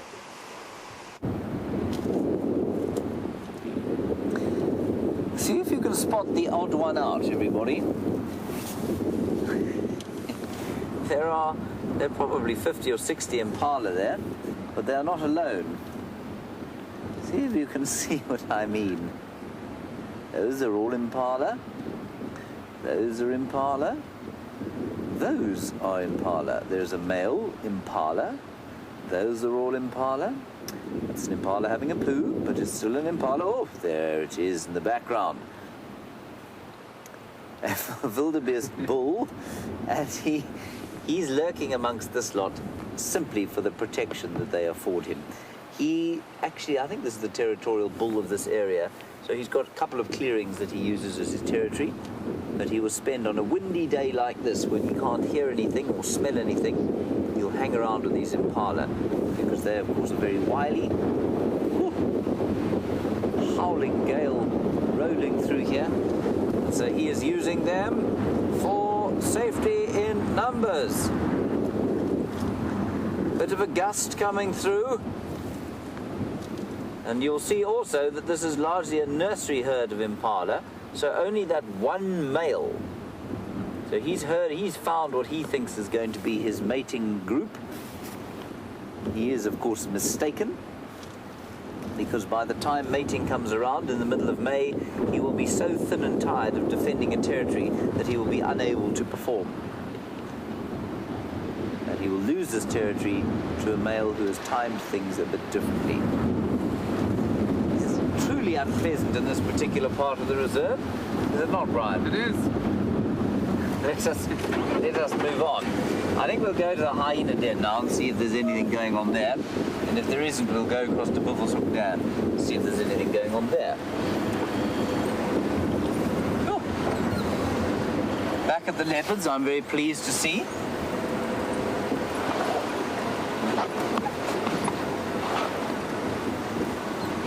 Hello, Isabella. Now, Isabella, you're going to have to tell me, because if I seem to recall that you weren't always 5, I'm sure you were 4 at one stage. Have you had a birthday recently, or am I completely mistaken? Isabella, you're just 5 years old at the moment, and you want to know if it snows here. No, Isabella, it doesn't snow here at all. And you know, it doesn't snow here. There's been so little snow here that there's actually no word for snow in the local language. So the local language, which is Xitsonga or Shangaan, there's no word for snow in that language. Isn't that amazing? Some of the South African languages do have a word for snow, because in some parts of South Africa it does snow a bit. Nothing like probably where you're from, but it does snow a bit. But just like where you are, you also wanted to know, does it hurt the animals? Just like where you are, the animals here will grow fur that they can cope with any kind of weather. So if the animals to an area are natural, they will be able to cope with any kind of weather that there is. So Isabella, sorry about the door, there is no snow in this particular area. The one word that I do know for snow, in one of the local languages of Zulu, which I think is our most beautiful local language, is iqwa. A lovely word. Try and say that, Isabella. Iqwa. Iqwa.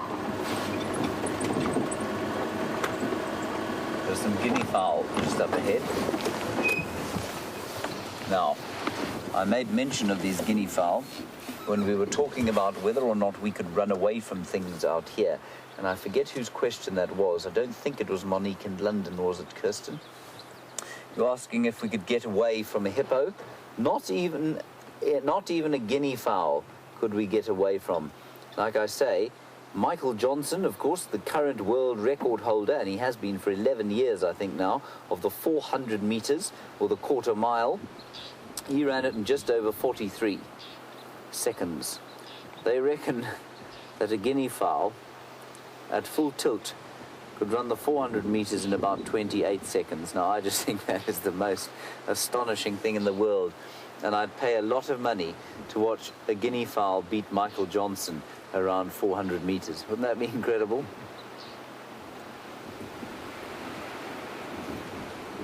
And actually, their colors, the blue on their heads, and lovely red helmet, really is spectacular amongst the green grass there of this late spring, at least late autumn flush of greenery.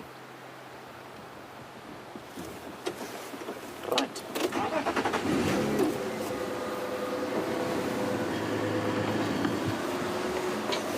Sorry. I don't think it was Monique in London, everybody. I'm not sure who it was, and I do apologise profusely for forgetting. It must be the winds blowing things out of my head, Bryan.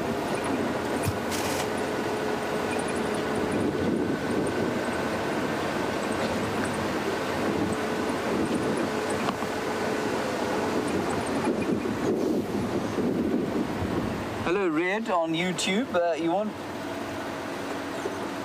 Ice. Ice. Oh, ice. Oh, Red, you want to know how you say ice in Zulu? I actually don't know. We'll try and look it up for you. I don't know what ice is in Zulu. It's probably a very similar word to snow. Very nice question. Thank you, Red, on YouTube. The reason I couldn't understand it is because there are a number of different accents around South Africa. And Kirsten, who's directing right now, has an accent from the depths of Natal, or KwaZulu-Natal, where the vowel I is pronounced basically double A-H. So I wasn't quite... I was unable to hear ice. All I heard was ass. I didn't really understand that. Sorry about that, Red. We'll find out what ice is in Zulu. All right, let's go back to the leopards. We're heading on to the cut line and then to the hyenas, as you just know. I was just thinking about the hyena den and whether or not they might be out and about this afternoon, or whether the wind will keep them indoors, so to speak, and sheltered away from any trouble. Tingana has now passed out completely. He is very, very content. You can actually see, she's hearing whatever I'm hearing in this block, but I still don't know what it is. I don't think it's an elephant. She's looking intently off in that direction. I still think it might be a buffalo. Keep your eyes peeled. I don't see anything though. Whatever it is, it hasn't made its way towards us yet. And generally, on a windy day like today, any animals that are moving about are going to try and move into the wind rather than against the wind. So they want to make sure that they're moving with the smell, any scent of anything coming towards them rather than away from them. And that's just one of the ways that they compensate for the reduction in their sense of smell and their sense of hearing that this kind of weather causes. It's interesting to watch Thandi's behavior. She hasn't been settled at all. She definitely doesn't have the same full belly that he does. So she didn't get nearly as much of that dagger kill, if any at all. And she's much more alert.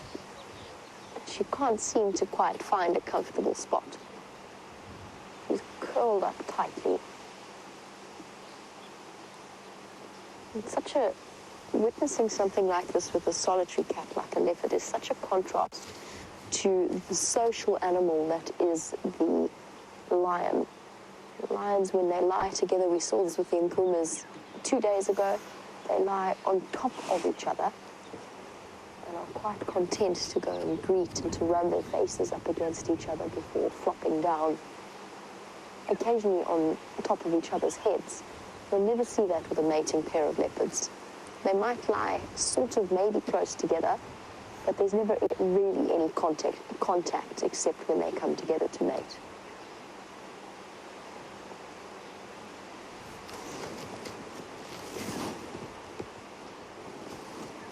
It seems as though there's another vehicle making its way into the sighting, so we might have to shuffle about to get them a good view. And just wait and see which direction they decide to come from.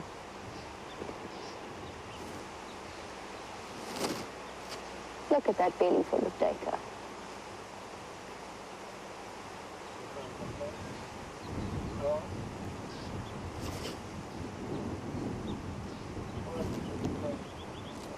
This wind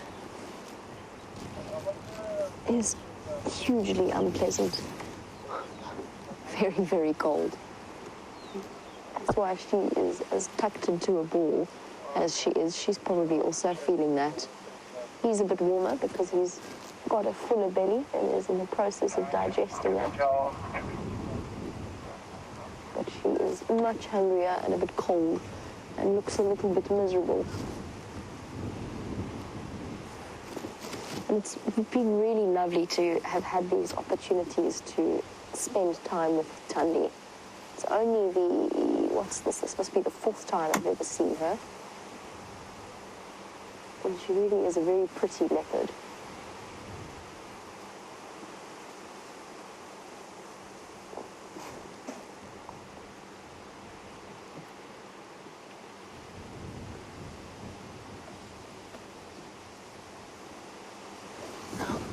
While we're watching them, we've got to see Thandi's head constantly going up, whereas Tingana's a little bit more comfortable.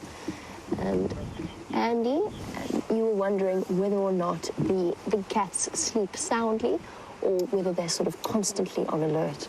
And the answer is they do tend to sleep quite deeply, or at least they give off the appearance of sleeping very deeply. A couple of nights or 2 nights ago, we could actually see the Nguma lioness's paw twitching while she dreamt.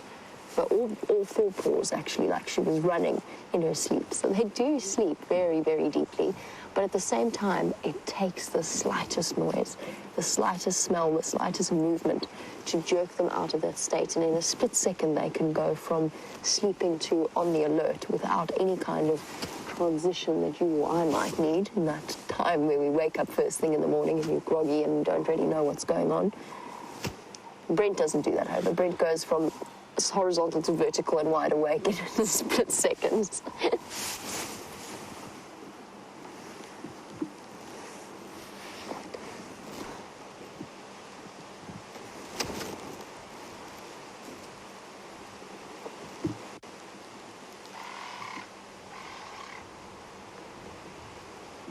Now, I think that most of the data kill has long since been snuffled up by Tingana without sharing it at all with Thandi.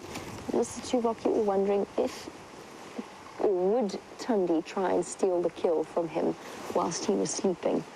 Yes, she would go and try and have a snack of it, and chances are he'd probably wake up immediately and get defensive over it. But it's not unheard of for leopards to share kills. It just happened to be that that particular kill was quite small. She might have managed a bite or 2. We often see males and females sharing something like an impala kill, for example, so it does occur. It just is slightly more unlikely with a tiny kill. But she would definitely, leopards are opportunists, and when an opportunity presents itself, if it did, that he was asleep, she would definitely try and sneak her way in there. I just want to make a plan with this earpiece, and I wonder if I can. I'm looking for gaffer tape. There's nothing out here that you can't fix without, or with, if you, what's the saying? If you can't fix it, you haven't used enough gaffer tape.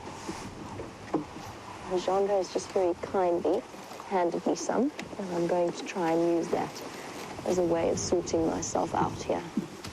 I thought I had fixed it, but it appears that I have not. Thank you, Jeandre. Pleasure. Our cameramen, of course, all carry gaffer tape with them at all times, which is most handy. Okay. I've now thoroughly secured my earpiece, and it seems to be working. That will definitely help matters. Otherwise, I was going to be stuck without communication from the outside world. I'm just overkilling it now and applying an extra piece.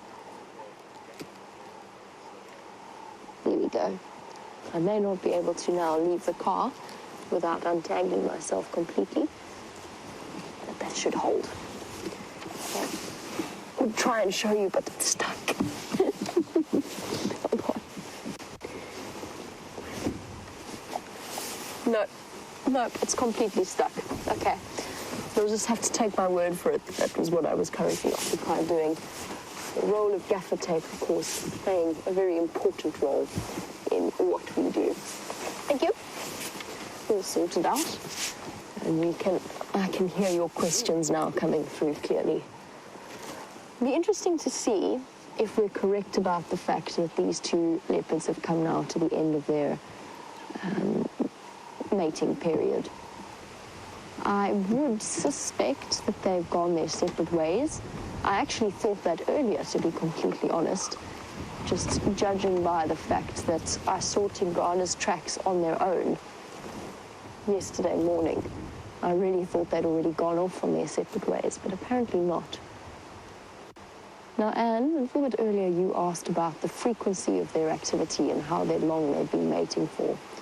And it's interesting that they were sort of, when we arrived, they were incredibly active. They're now fast asleep, and you can see how it evens out. So you get those bursts of activity from them, mating every 2 or so minutes, and then you get these periods for an hour or so where they just lie down and go back to sleep. So it does sort of balance out a little bit in terms of their bursts of activity versus their bouts of laziness, I suppose is what you could call it. And it roughly equates to once every 10 to 15 minutes if you average it out over the entire period during which they mate. It's been quite a long estrus cycle. I was trying to do the calculations. It was definitely 5 days ago that they were first seen. We didn't see them. They were south of our boundary, and then they moved north into here. And Tingana's done he's led her on a full loop around back towards Hoffman's and then back in here again. And I'm quite interested by how much time he's decided to spend here and why he hasn't moved further afield, probably just because he's occupied with her. I actually thought I saw a drag mark earlier, which I was very keen to follow if it was a mark from Karula. But I spent quite a long time looking at it and then decided that perhaps it was the drag mark from her kill that he stole. If indeed it was Karula's kill, we don't know that for absolute certainty. We think that that is the case, but we don't know it. And I mean, we could be sitting here and Karula could pop out, which would be very interesting. I know that it has happened before. At the moment, however, they don't seem to be showing any sign of stirring.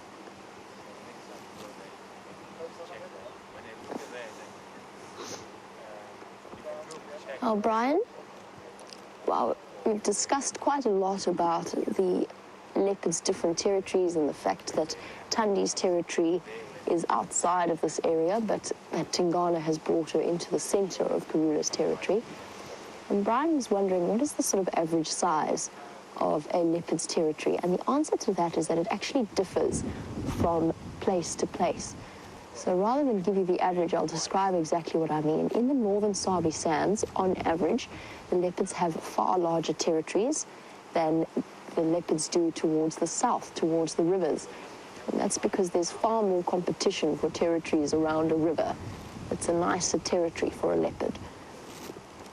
And in general, the female's territory is much, much smaller than that of the male. So Karula has a territory of about, I think it's decreased a little bit. It was originally around 4,000 hectares. It's now decreased to probably around 2, just because I think her age is leading her to reduce her territory a little bit. Tingana's would be much larger. Tingana's would be around 4,000 hectares. Whereas if you go across down towards the riverine areas, let's say around the Sabi River or around the Sand River, you get territories of between 200 to 400 hectares, so much smaller than the territories of the leopards in this area, and much higher leopard densities. But Karula has a particularly large territory, and in fact, at one point, according to research from Panthera, she had the largest territory of any female leopard in the Sabi Sands. And you can see it within the genetic lines as well. The leopards in more favored territory areas, so around rivers, tend to be much larger, much stronger than those of the northern areas. And you can see that, we could see that quite clearly in the bloodline between Karula and Shadow and Thandi when compared with Kwetile. Now, Kwetile, whenever I only got to saw her. Let's try that whole sentence again. I only got to see her I only got to saw her. It's fantastic English. I only got to see her a couple of times But just having watched Thandi walk past the vehicle now, there was a tremendous difference between the height and the size of Quatile when compared to Karula and her two daughters. Quatile was much, much larger, and that's those riverine blood genetics coming through, as opposed to the slightly shorter leopards of this area. I mean, Thandi is minuscule. She really is a tiny little leopard. She's beautiful, and she's perfect and compact, and of course there's great strength within any leopard, but she is very small. That being said, the Anderson male, who is up towards the sort of western areas of Arethusa and then onto Elephant Plains, is one of the largest leopards, if not the largest leopard Asabi Sands has ever seen. Back over to James. He's got a flighted creature for you. There's a beautiful bird, everyone, called an African Hoopoe. And those of you who are watching in the United Kingdom will know that you get a hoopoe there, and possibly in other parts of Europe as well, closely related to that one there, the hoopoe. And in Afrikaans, it's interestingly called the hoop hoop. I'm just trying to find a picture of it, because there are a number of different kinds of African hoopoes, and I'm going to play you the call now. There we go. Isn't that nice? I think it's such a lovely call. Anyway, that is the African hoopoe. You saw what it looked like, so I shan't show you a picture on the phone. I was trying to see if that was a male or a female. You can tell from the windows when they fly, but I was looking at the phone when it flew off, so I couldn't tell if that was a male or female. Now, that long bills are often associated with nectar-feeding birds. In that particular bird, it isn't. It is known as a prober, which means it probes under the bark of various trees and possibly into the ground as well for various grubs and termites and other invertebrates that form the bulk of its diet. Long probing bill, the African hoopoe. And its most notable cousin in this particular area is called the green wood hoopoe. There's the most miserable looking Egyptian goose I've ever seen.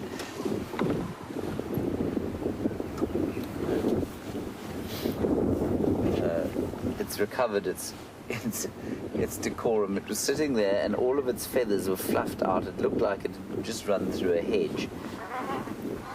There it goes.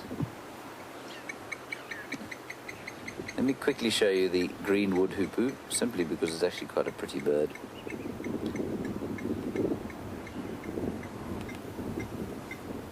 It's not any sun breaking through, is it? No, it's just the colour. So there is the green wood hoopoe, and it's also got that long probing beak, but it's a lot more colourful than its more famous ancestor, not ancestor, cousin. There we go, and they live in flocks. Loud birds, and they are known in Zulu as Guhleka Bafazi, which means the laughing woman, because they make a cackling laugh like no woman I've ever heard before, but perhaps the Zulu women of old used to laugh in a slightly different fashion from the way they do now. Guhleka Bafazi. Abafazi, women. Schläger, laugh.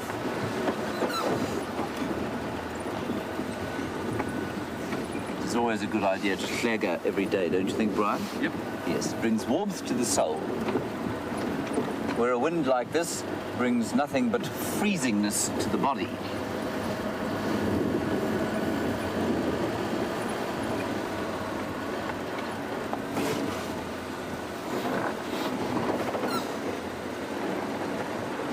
Aqua, a profoundly brilliant question from you. Let me just negotiate this particularly difficult piece of road, and then I will address your very nice conservation inquiry. So, Aqua, you want to know, would an area like this ever be used for the reintroduction of a rare species? And you give two very nice examples there. One, the brown hyena, and two, the sable antelope. Let's address the hyena first. Brown hyena don't occur here, never have in great profusion. They are far more suited to the drier desert climates, go up into the Kalahari and even up into the Namib Desert. So they tend to be found more on the high veld where the rainfall is under 400 millimeters a year. That is just under 12 inches a year. So say about 13 or 14 inches a year. That's the kind of area where you're going to find a brown hyena. Here, although it's still semi-arid, we have about 600 millimeters a year, or about 24 in a good year, 24 inches of rain a year. Then you will find mainly the spotted hyena will take over from the brown hyena. And I mean, they don't really compete. They're both scavengers, but the brown hyena will scavenge almost exclusively, whereas the spotted hyena is actually a very accomplished hunter. So no, they wouldn't introduce brown hyenas here simply because this is not the ideal habitat for them.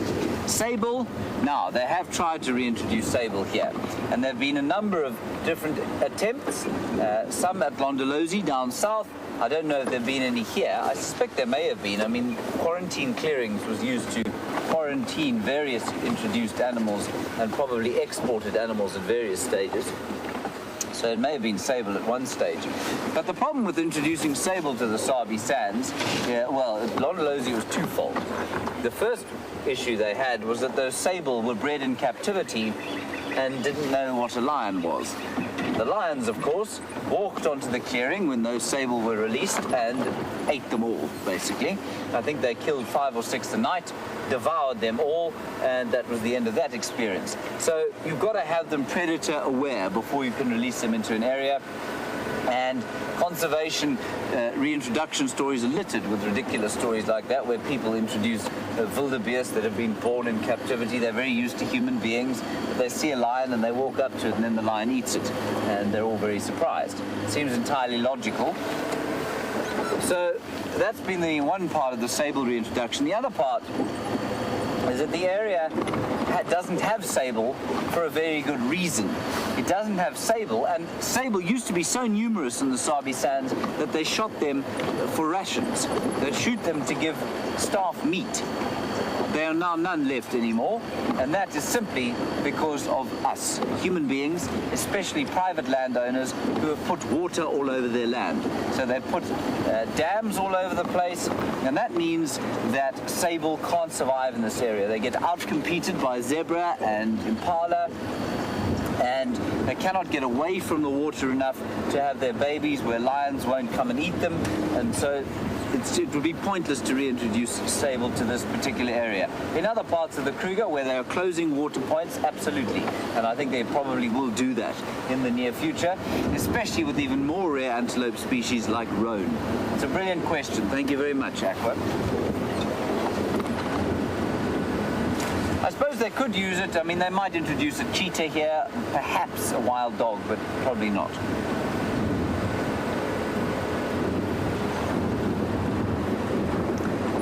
Beard, a nice question. What is it about, and I don't know if I can answer it, what is it about brown hyena that makes them prefer drier areas? I think it's the lack of competition, basically.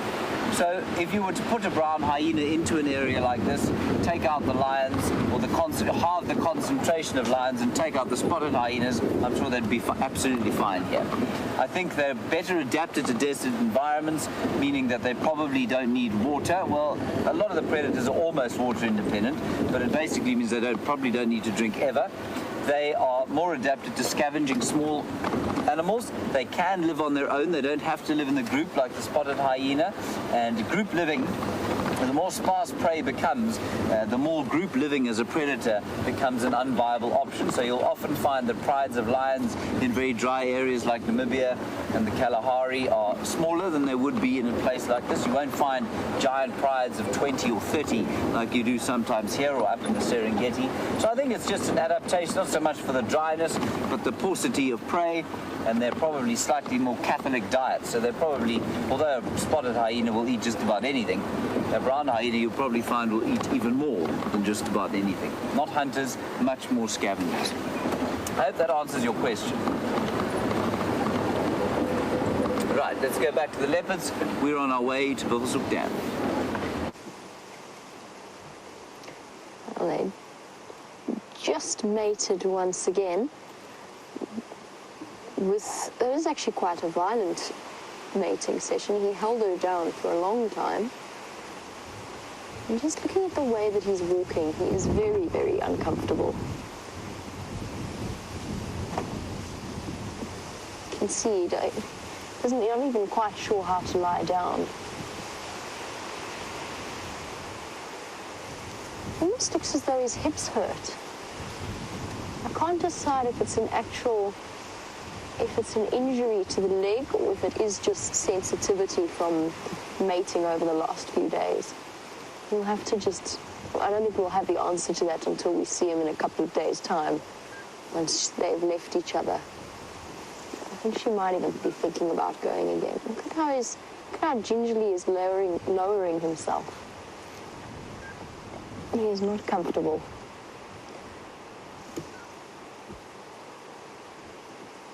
I'm trying to think of a good size comparison to give you all a sense of scale as we watch her sit like that. And probably she is the size of, at least in terms of height, a small German Shepherd or Alsatian dog. It's, in fact, even smaller than that in terms of height. Oh, what's she seen? No. She's just seen the opportunity to find a more comfortable spot. I thought she was about to go into stalk mode.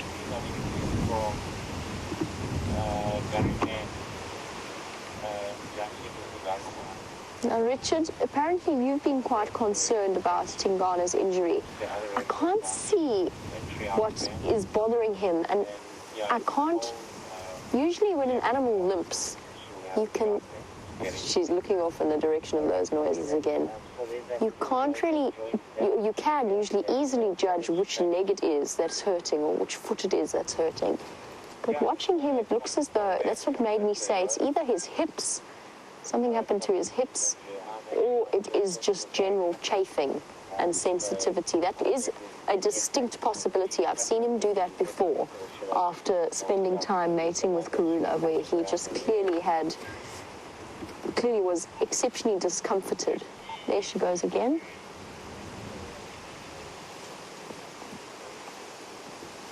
Always accompanied by that low growling purr of hers.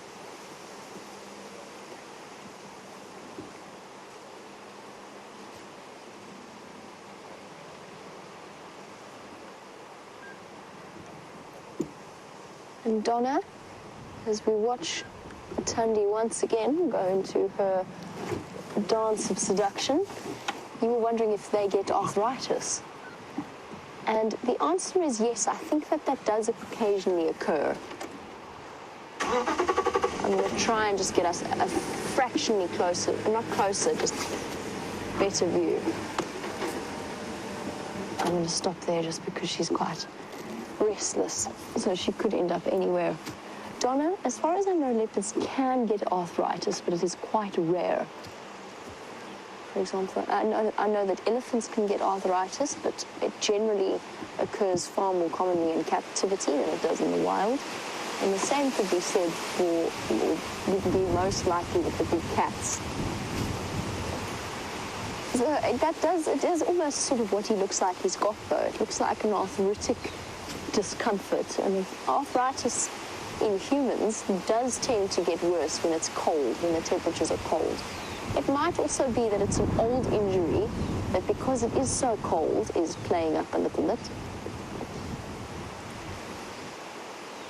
There is nothing more beautiful and graceful than watching a leopard move. Whether they're walking or just that little hop over the fallen marula tree that she just did. They have such grace and control over their movements. Except Tingana occasionally. Hey boy, after you dropped that warthog out of the tree and fell out yourself.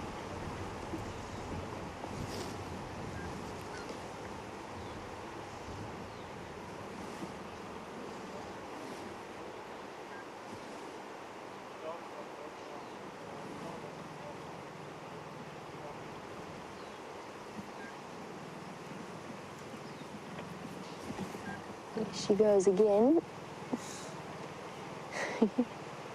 that head rub. She even dislodged some bark there.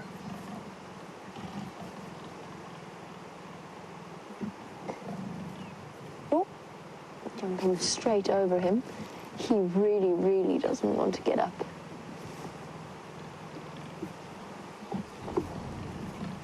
Here we go.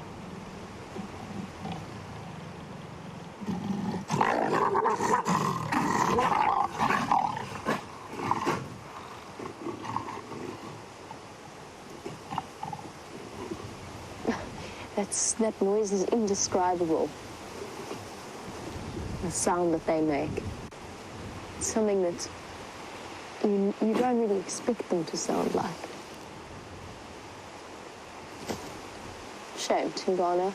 You really don't look very comfortable at all. Neither does she. She's still growling at him. They're still growling at each other. Crouching. I just want to watch him carefully for a moment. The way that he's moving, to try and figure out what it is that's bothering him. It seems like a sort of an overall stiffness almost.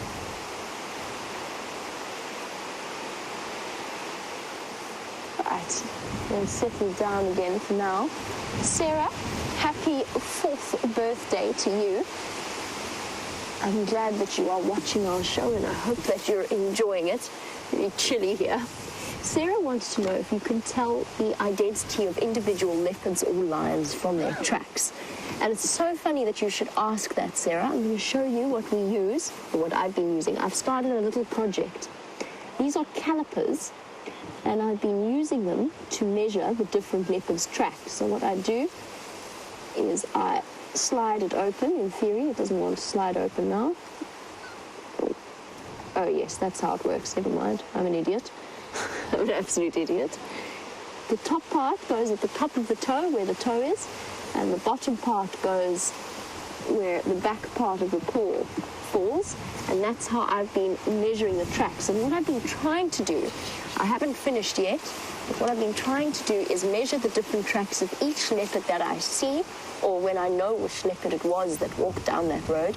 And I'm building up different track sizes for each individual leopard and lion.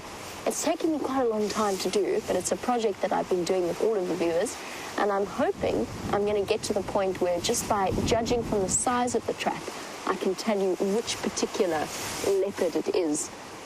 Now, Sarah, this is what a leopard track looks like.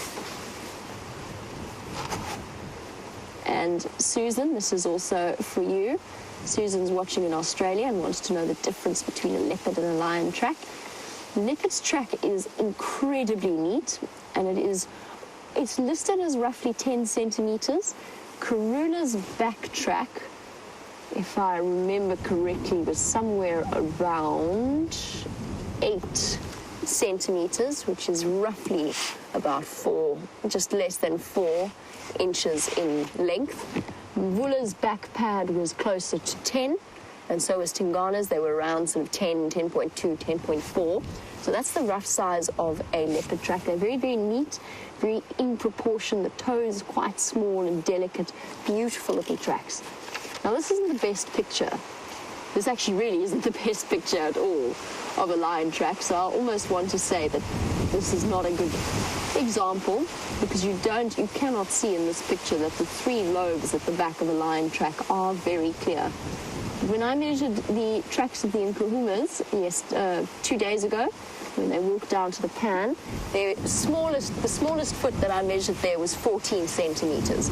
So even for a young lion, their feet are considerably larger than those of a leopard, and that's one of the best ways to tell the difference between the tracks. If you see a tiny paw print, that is a cat track, so with the lobes at the back, but it's all on its own, then you know that it is a leopard and not a lion, because a lion that would have to have feet that small would be a cub that would never ever be walking on its own. So if you see one set of tracks like that, the 14 centimeters is, what is that? That's roughly 6-ish inches, maybe a bit less, around 6 inches. So there is a considerable difference. In the case of Karula's tracks, or a lion track, is basically double the size of a female leopard track and much larger than that of a male. Their toes are also much larger, big round toes. Oh, such an unhappy looking girl. Definitely doesn't look happy, so while these two rest and relax and catch up on some energy, let's go over to James and see what he's found in Buffelshoek Dam. Hello everyone, here we find ourselves at the rippling waters of Buffelshoek Dam, where a lone hippo, perhaps our old friend Bob, the bachelor of Buffelshoek, is lying much more comfortably, I suspect, than his colleague across in Arathusa. The wind is now a true foulness in our lives, and indeed in that hippopotamus's, as he plunges his head below the next gust as it blows across the surface of this murky water. Now, light should be perfectly beautiful right now. The sun would be setting off to the left-hand side of your screen there. Today, however, just a very thick blanket of grey gunmetal clouds scudding across the sky. Oh, Bryan, I heard a red-billed buffalo weaver in its nest. I'm so glad Jamie's got those leopards today, because I've got to tell you, otherwise, everybody, this would have been a trying game drive. We've not seen a great deal today, but we found a couple of very nice little things, I suppose, as well as the discovery of the immensely powerful chocolate-smelling wild foxglove. But you can see that you get pretty seasick today if you're a red-billed buffalo weaver. There one comes. No, there he's just below. Down. There. Yes! Yes! Red-billed buffalo weaver. See if he goes into his nest. There we go. Now, there are a few of them in there. You can actually now see their shadows moving about there. Not sure how sheltered from the wind they're going to be, but I bet they're slightly more sheltered than we are. There, you can see them a little bit better there. But you can also hear a howling wind. Okay, let's carry on. Let's confess, it has got quite chilsome out here. I was saying to Bryan, I don't think the temperature has dropped at all. It's just a question of the air actually eventually getting through our clothes. Hello, Jim. You're on YouTube. I'm just going to turn some lights on now. You want to know about hippopotamus and their relationship with the other water-dwelling large animal that we get out here, and that is the crocodile, the Nile crocodile. And how often do crocs ever try and eat hippos? Crocs might try and eat very small hippos, Jim, but they wouldn't have a go at a large hippo like that. That would be completely impossible because they're just too big. But also, little hippos are normally protected by a whole pod of larger hippos, so it's unlikely that crocs would have a go at them either. The other thing to note is that hippopotamus don't tolerate crocs, really. So if they feel like there's any kind of threat, and often they have actually been seen chasing crocodiles off their own prey, sometimes seemingly in order to save the prey, and sometimes in order to snack on it themselves. Hippo do sometimes eat a bit of meat and carrion if they're feeling a little bit nutritionally stressed. So that's the kind of relationship that they have. I've never seen a crocodile in there. I know crocodiles have been seen in there. And it's one of the reasons that were somebody to say, if I give you $100,000, will you swim across that dam? I would say no. Because so often people have been bitten by crocodiles in pieces of water that they seemingly know, but have been then ambushed by crocs. And there's a great example of it in a reserve I used to work called Ngala, where a chap who's still a ranger to this day in Namibia, his name's Chris Buckus, and I think he does some amazing conservation work in Namibia at the moment, but he's only got one arm.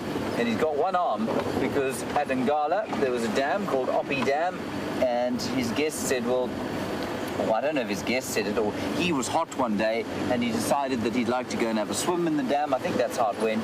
But he got in there and he'd never seen a crocodile in there, and lo and behold, that one day a croc grabbed him by the arm and took it off at the elbow. So he has still managed to make an amazing career out of conservation and guiding, but he did lose his arm to a crocodile. So I wouldn't be swimming in Buffelshoek Dam, nor any other dam in the Greater Kruger National Park. It really is getting quite dark at the moment now. We will peer into the greenery and see if we can find anything interesting to see. Birds are all starting to think about going to sleep now. And one of the best sightings I ever had of birds, oh, I've seen it a few times, of birds roosting is when you find those grey-hooded helmet shrikes. And they form a little line, or even apelus. They form a little line on a branch, and they huddle together and kind of push against each other, and you can just see them. They look like little balls of cotton wool trying to wait out a windy evening like this. Maybe we'll see something like that.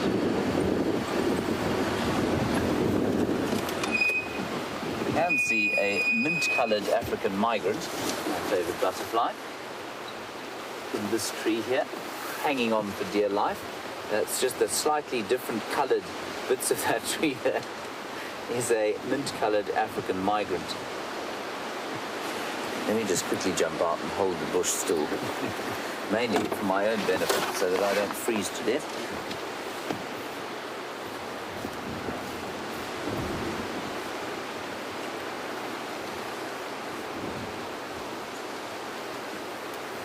Can you see them, Bryan? I can. Ooh.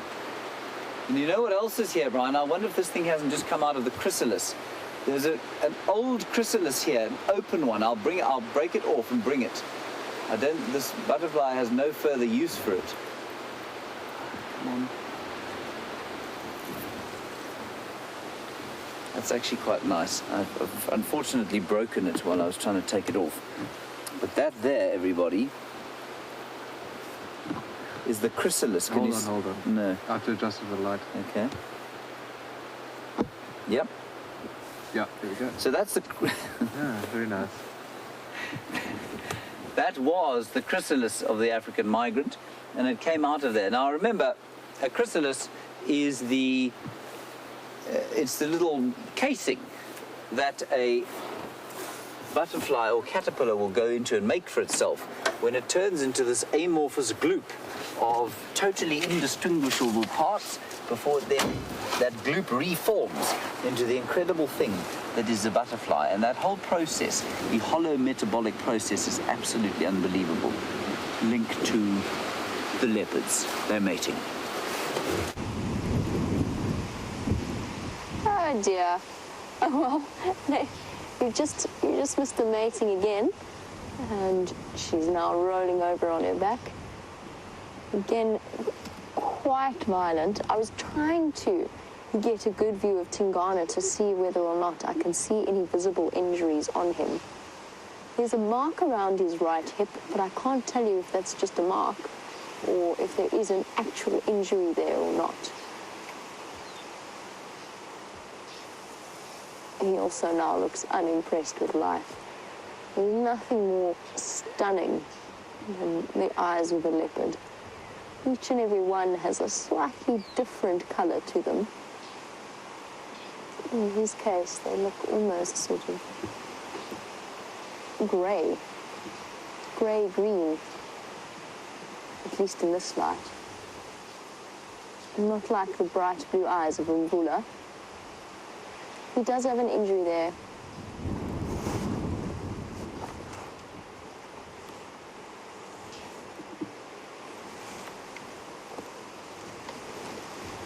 Our cat is watching in Tampa. She's just sort of seeing the irritation in Tingana and wondering whether a male leopard has ever killed a female in the process, in this kind of process, since he does look so sick and tired of her by now. And cat, sorry, I'm trying to multitask here by getting my binoculars out. I have them all hidden away in case of rain, and I think I can actually see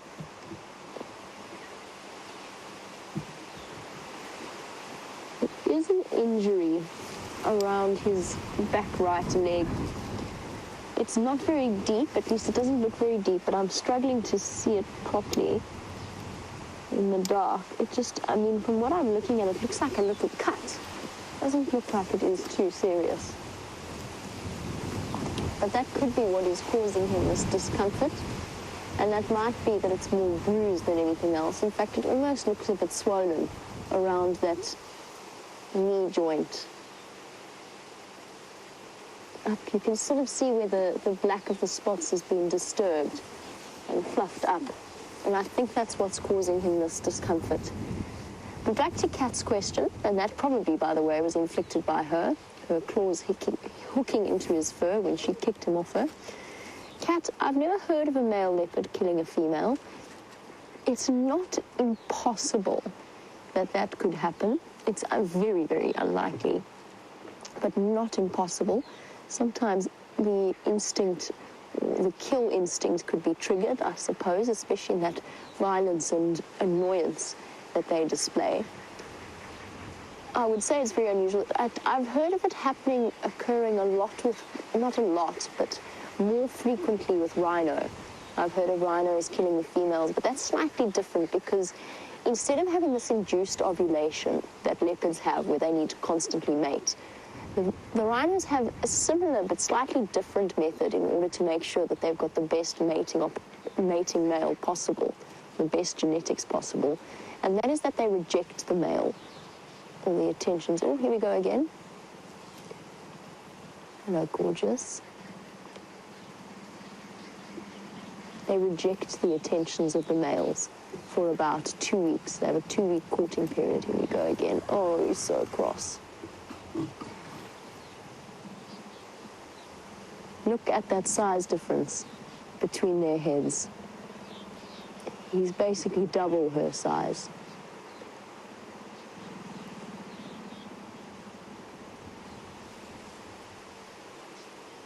And those low rumbling growls as well.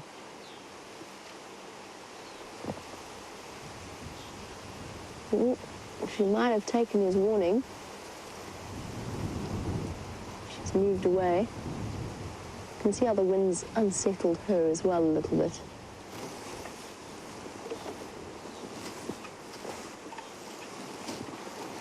Let's just top up the light a little bit.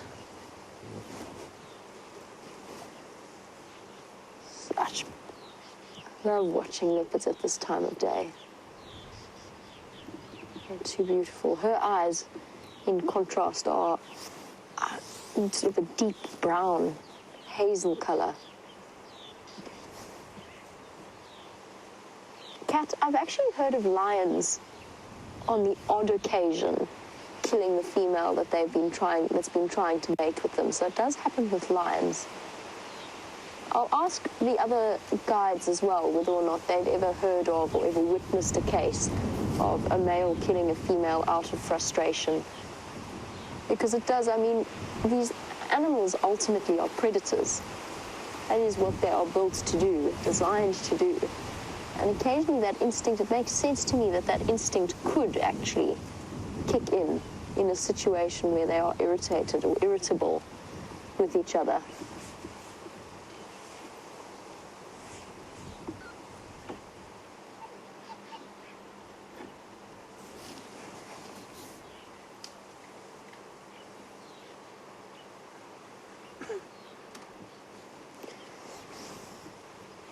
Now we shall wait and see whether tomorrow their sets of tracks go off in different directions or whether they are still together. And Susan, you were wondering which leopard decides to leave first. Is it the male or the female?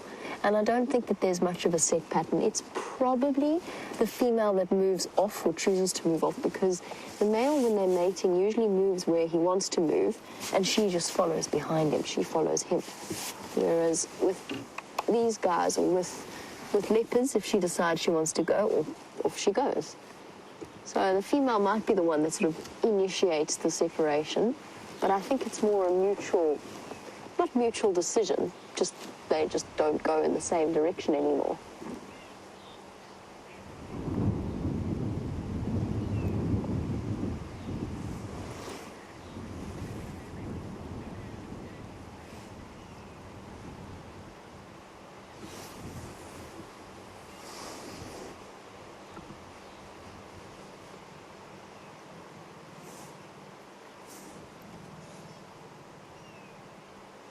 Raisa, thank you so much for responding to my question about Thandi's offspring, whether or not she has any.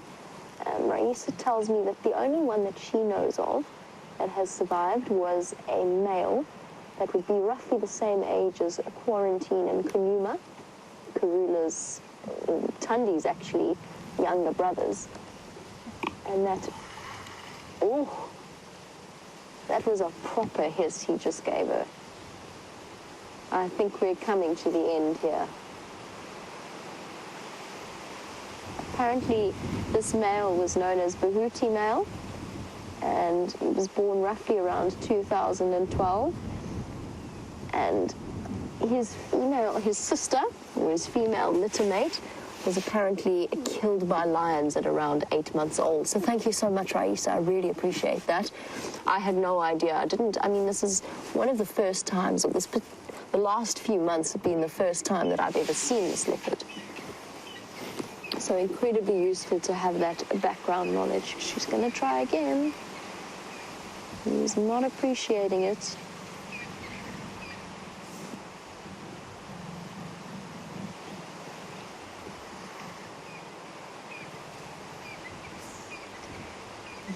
That was you probably can't hear it just because of the wind howling, but he, just like a domestic cat, went at her. He's really not impressed. He's sore, he's tired.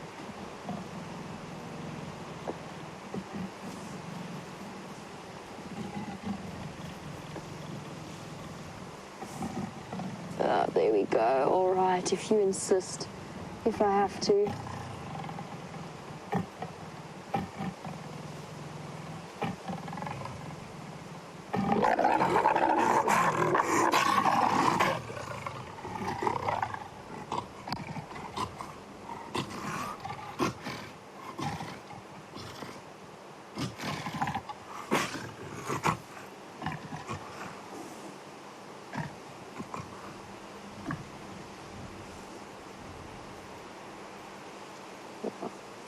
There's an injury on his back right leg. Ouch. Okay, that's where this pain is coming from. And his uncomfortable limp. It's because he's injured himself. I don't even think that that was inflicted by her. And as night starts to settle, the leopards are thinking of getting active. But most of our birds are resting and going to bed. Let's see the one that James has found. Isn't that awesome, everybody? Look at that. It's the most incredible sighting we've had all day, isn't it, Bryan? It's amazing. Gee whiz. Wow. It's a bird. I was talking about those birds huddling in the foliage to try and stay warm and go to sleep. That's one of them there, believe it or not. Bit of grey on top, bit of white underneath, and most likely, in fact almost unquestionably, a ring-necked dove trying to get a little peace in the night, so I think we'll just carry on and leave it alone. I just wanted to show you quickly that the birds are going to sleep already because it is, well, I suppose it is getting on a bit. It's not that late yet. The leopards are very active today. I wonder if the cold hasn't had something to do with their levels of activity. Perhaps they would have been slightly less enthusiastic about each other on a hotter day. Certainly the other day when we sat with them for a long time, they weren't mating quite as vociferously or enthusiastically as they are now. Vociferously, of course, is completely the wrong adverb to use. In fact, I'm embarrassed by it. Oh, there's also a bateleur up there. I'll just show you the silhouette of a bateleur eagle. see it there, Bryan? Yep. There it is, everyone. Bateleur, silhouette, in the darkness, sleeping. It's actually often in this tree, you know. And all around this area there's definitely a pair of them. And then I think we've got the attendant offspring from a few breedings. One of about 4 years old and the other that has just come into adult plumage. I think they both still hang around in their parents' territory. Anyway, I don't know which one that one is. Not the most epic bateleur sighting we've ever had, Bryan, but, you know, in the context of the day, not too bad. No.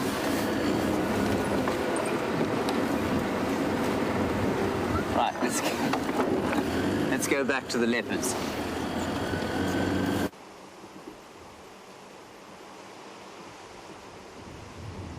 She's up and moving. Coming right behind Jeandre.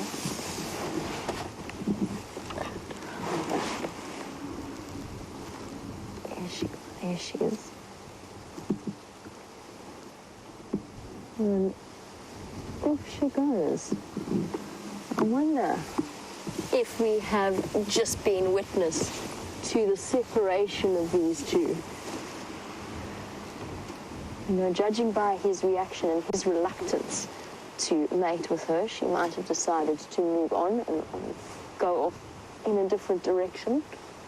I don't know. I'm not going to try and follow her, not through that incredibly dense block. Off-road in the dark is going to be exceptionally tricky. So we'll stick with him for now, and we'll see if she really has left or if she's not going to come back and join us once again. Let me just shine to the left very quickly. No, I definitely can't see her. She might have... Oh, there she is. Yes, I can definitely see her. She's sitting right next to me. How cool is that? It spots through the trees.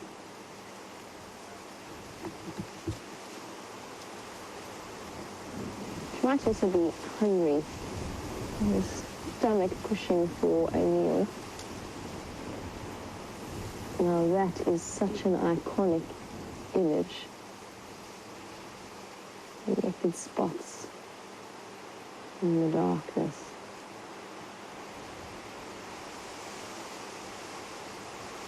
She might also just have moved off for a discreet spot to defecate.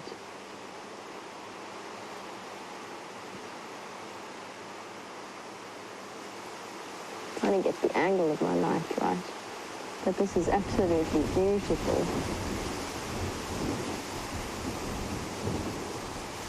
So she'll move off, if she does decide to move off tonight, she'll go out, probably go hunting. And you can just imagine, you know how we always speak about the fact that nights like these are terrifying for the prey animals. Tonight is going to be no exception. They are going to be in pitch darkness with wind howling around them, and the herds of impala and wildebeest and zebra are going to spend the night in terror. I'm going to swap hands. I might be able to get a better angle from here. There we go.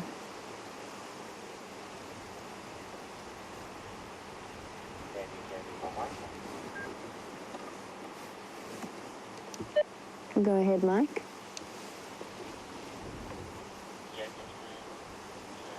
My movie unit, do you mind if I approach? Copy that. You're more than welcome. You've got my visual, right? Yes, that's affirmative. In the approach angle, is it right if I just continue this road? That's affirmative. She looks like she's going to get mobile now. He's still lying right on my right-hand side, so on the southern side of me. All right, copy that. So hold it. There we go. We've got an extraordinary view of the leopard. I am curious to see if we have actually... I've never seen the moment that leopards decide to go separate ways. I've never actually witnessed that separation. I've only ever seen them mating together and then discovered them the next day separated. But she looks like she's settled down there for now. She's actually lying down. think she might sleep a little bit. But yes, as I said, if she does go her separate ways, then she's going to go looking for something to eat. She's got quite an empty belly, so she will be hungry after the days of exhausting activity that she's been putting them both through. He's also going to be thinking about it. I've been trying to puzzle out the nature of that injury and whether or not it was caused by her or whether it was caused by whatever they were hunting. Maybe he didn't steal that kill. Maybe that was actually from the hunt he did himself or carried out himself when he went to go and catch that duiker. That's also a distinct possibility.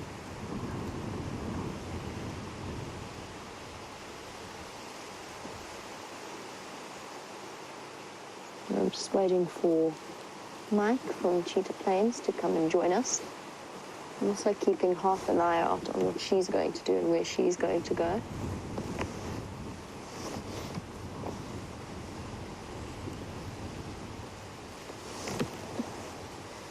It was quite a deep injury, and it could have, if it was a duiker that he managed to find this morning, maybe he did hunt it himself.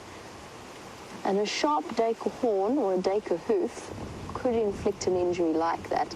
It just, to me, looked the wrong shape and in the wrong position for it to be an injury that was acquired during any kind of mating activities. And I think that is probably a more likely explanation.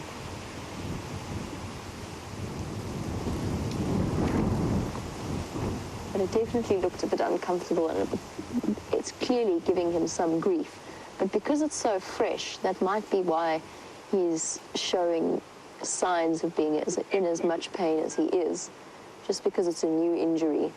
It should heal up incredibly quickly. It's amazing how resilient these animals truly are. And Deborah, I think you're on the same page as I am. Deborah was just suggesting it might have been a horn from an antelope. I think that's a distinct possibility. Could have been a stab, and it's right in that knee joint of his leg, because of course leopards have extended metatarsals, so what we sometimes incorrectly think of as their knee is actually their ankle, and the knee is further up the leg towards, or closer towards the main part of the body. I need to get onto the Game Dog channel. Mike said that he could see me and that he was making his way in, but oh, there we go. There we go. He has managed it. He has managed to find us. Okay. So I don't have to... Maybe I do have to guide him in. That's lovely. We might even get some nice backlighting. And he's gone again. Where's he going? Oh. Hi. All right. I'm going to try and get hold of Mike, guide him in here. While I do, I'm going to send you back to James. Nothing to report this end, everyone. We've come to Twin Dams, where there is water for the first time in some time. That's the dam wall over there, and I guess I can show Catherine what the difference between a dam and a pan is in this particular area. If we stop over here and then pan off to the left-hand side, this is a dam wall, Catherine, if you're still watching, and down below it is the water of the dam. So you can see that this kind of area has been man-made. And it's called Twin Dams because there was a big dam, I think, across the Lulwati drainage line, just down there. That bird that you can hear, the water dikkop, or water thickney. Let's just have a listen. It's quite a nice sound of the African night. It's quite common. See if we can spot him. There they are, two of them. Or water thickney. Fairly indistinct in this light, but I mean very much like those crowned plovers that we saw earlier on, except they are nocturnal. There we go. Is that the highlight of our evening, Bryan? Definitely. Very nice sighting. 2 water dikkop. Well done. And 1 Egyptian goose. Don't forget the Egyptian goose. There they go.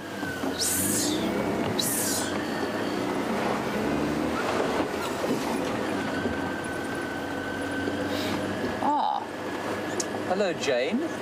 We were talking about harbingers the other day, and the bird that is most often used as the harbinger of doom in literature is the crow. And you want to know if we get any ravens or crows in this area.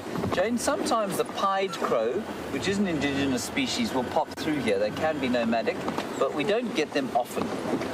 They tend to concentrate far more in farmland and around human habitation than they do in the wild areas of South Africa. But yes, the pied crow is the most obvious one. Not often, though. I have seen them here once, but I haven't seen one for a long time. The pied crow, which is obviously pied, black and white, is what pied means. And then there are a number of other, I think there are about 4 raven or corvus species that we get in South Africa. The pied crow is by far the most common. Nice question. Apparently the most intelligent birds, or some of the most intelligent birds that we're supposed to get here. And you will never ever find one run over on the road, or highly unlikely that you'll ever find one run over on the road. They're far too wily, far too clever. They'll move out the way always.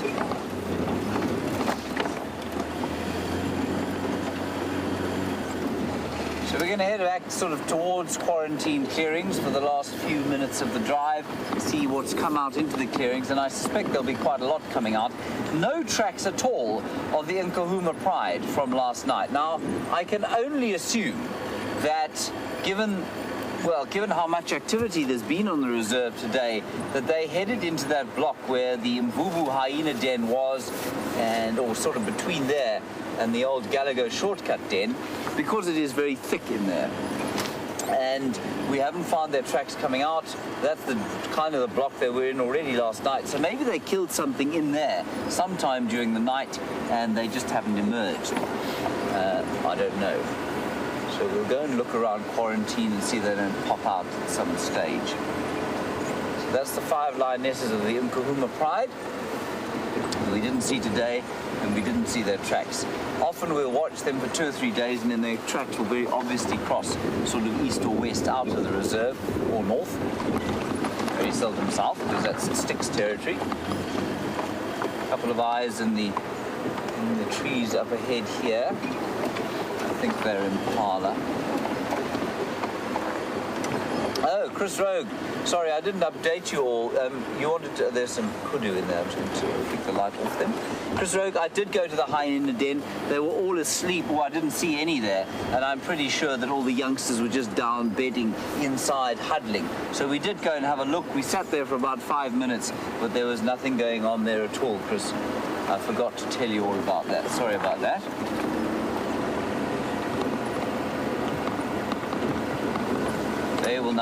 The adults will probably start to get moving and go on their nightly forage, and I don't think the cubs are going to come too far out of that termite mountain. Bryan and I were sorely tempted to climb in there with them, weren't we, Bryan?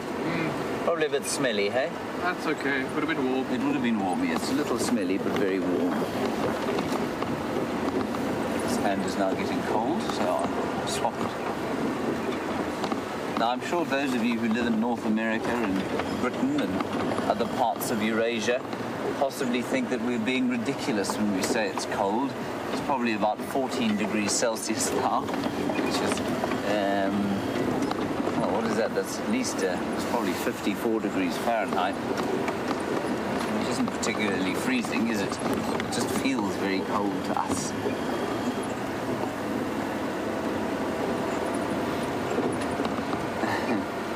Good question from Alice in Ohio, who says, if I am cold, why don't I wear long pants? 2 reasons.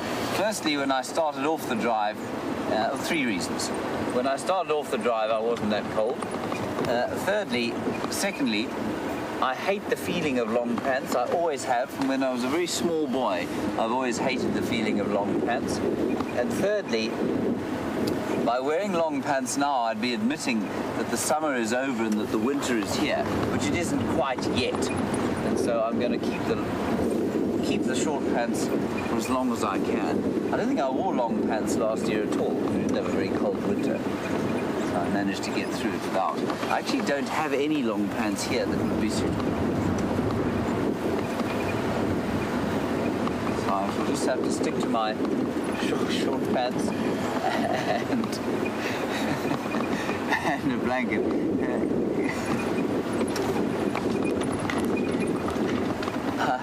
I'm laughing because Kirsten says that my story about my pants was very riveting. Thank you, Kirsten.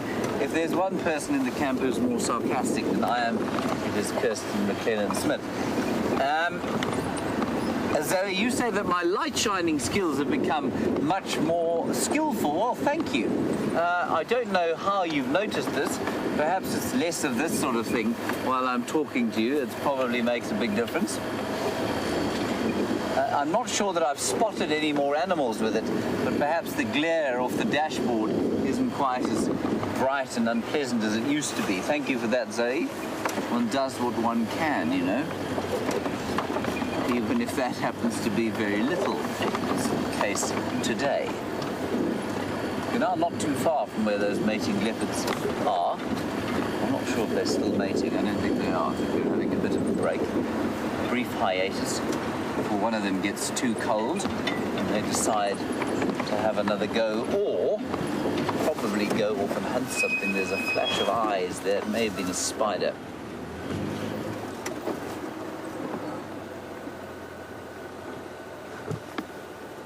Oh, it's very, very small. It is a spider. You won't be able to see it. Everyone, I know that you're probably thinking I'm stark raving out of my mind, but wolf spiders, which move along at night quite often, they actually have very brightly shining eyes, so you can spot them at quite a distance. And there's some moth species as well that have bright shining eyes. So I think that's what that was. It's probably a spider.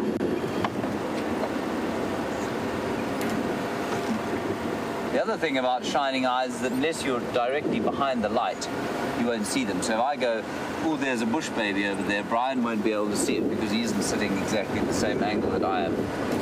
So you wouldn't have seen the light shining there from the little spider's eyes.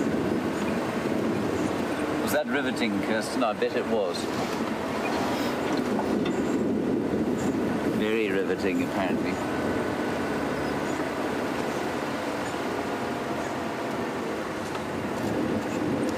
Hello, Gracie. You wanted to add the story about the piggies coming out of their hole. I'm assuming you mean the warthogs that live on the Buffelshoek cut line. Well, Gracie, what they do, as you well know, but I shall tell you again, they don't like to be in the hole if they're feeling scared or threatened. Now, I mean, that sounds silly, doesn't it? Because normally you would expect if an animal was afraid, it would go into its home and lock the doors. Well, that's what most animals do, and that's certainly what the hyenas do. But because a warthog is not a very good digger, inside their hole, it's often quite easy for the predators like the leopards to pull them out. So, instead of staying in there, what they do is they come out of the hole if they feel threatened. And those piggies that live up on Buffelshoek cut line, I think there were 5 youngsters and 2 sows, 2 females that lived inside one little termite mound. And they lived there, and every time we drove past, they'd stick their heads out and come out. And of course, if you're a very clever predator, like a leopard or a human being who used to live in this area before you could go to the shops, Gracie, what you would do, there's a little scrub here running on the road, what you would do is go and sit very carefully. You'd wait till the sun went down and you knew that the pigs had gone home. Then you'd go and you'd sneak up the side of the termite mound and wait there over the hole. And then you might make a knocking noise on the top of the termite mound, and one of the pigs would probably stick its head out. And then if you're a Tingana, the leopard, who's very clever at catching warthogs, you'd grab the pig. Or if you're a human being living here many years ago who wanted to feed his family, you might bop one of the pigs over the head with a stick and then take it home to eat. So, Gracie, that's the story of the pigs on Buffelshoek cut line. That was a bit more riveting than my short story, I bet.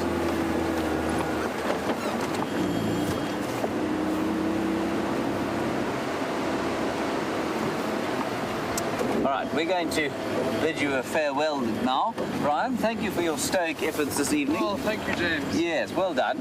Big thank you to Kirsten, Sarcasm, McLennan-Smith in the final control, and her Rebecca, who's been ably assisting her. I'm going to hand you back to Jamie, being filmed by Jeandre the Foot.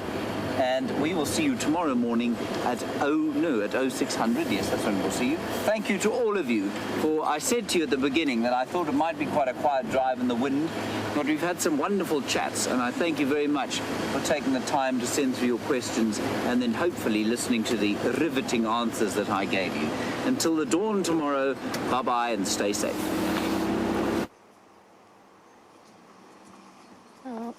Tomorrow, dawn will tell whether or not Tingana and Thandi have fully separated.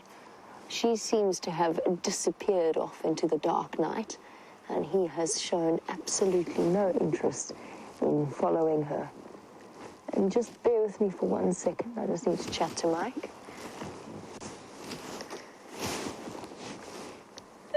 Mike, if you give me 2 minutes, then I'll move out of the spot you can pull in.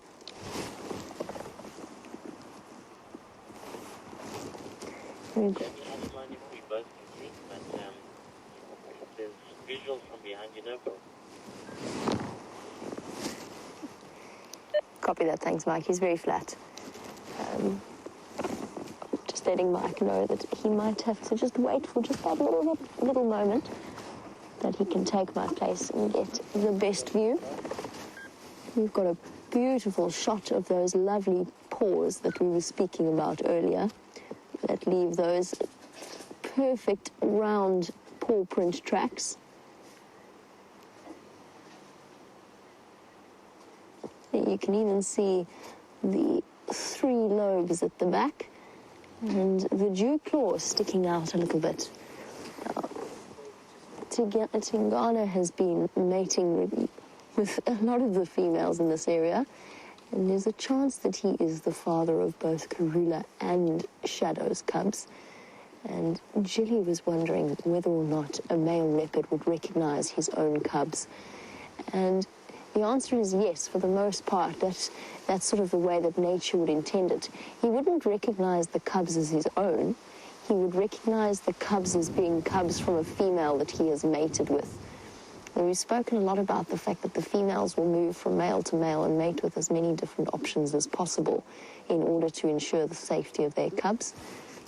It would be exactly the same for any male recognizing. He'd never be able to tell if they were his or another male, but he would know that they are the cubs of a female, so therefore possibly his own cubs.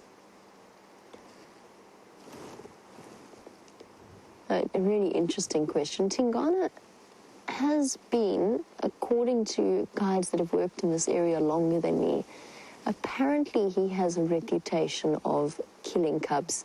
But that might have just been that he hadn't mated with a female and therefore was an undeserved reputation, because it might just be that he was in the process of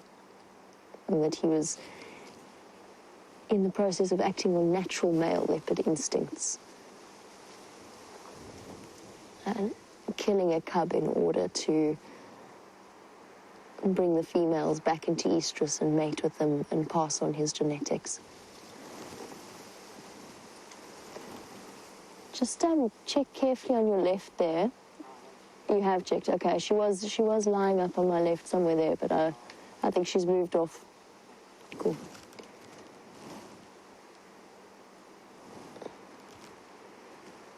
A very sleepy cat, and yes, I think we have reached the point that they have gone their separate ways. And we will just have to wait for dawn tomorrow to find out if either of them make a kill. I think Thandi is going to go straight back to her comfort zone, to her territory, which is further south of where we are.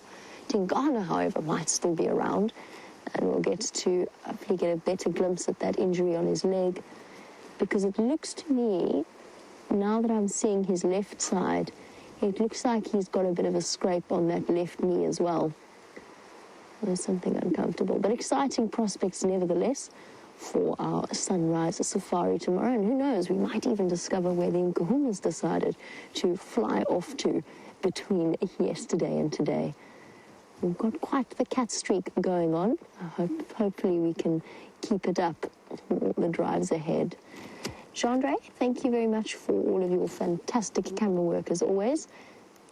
And thank you to Kirsten and to Rebecca in Final Control for directing the show and choosing what you see on your screens and making often very difficult and very good decisions. And then most importantly, thank you to you all for your questions and your comments that you send through to us and make every drive a pleasure. I hope you have enjoyed it, and I hope you have a fantastic day wherever you are in the world. We'll catch up with you for the Sunrise Safari.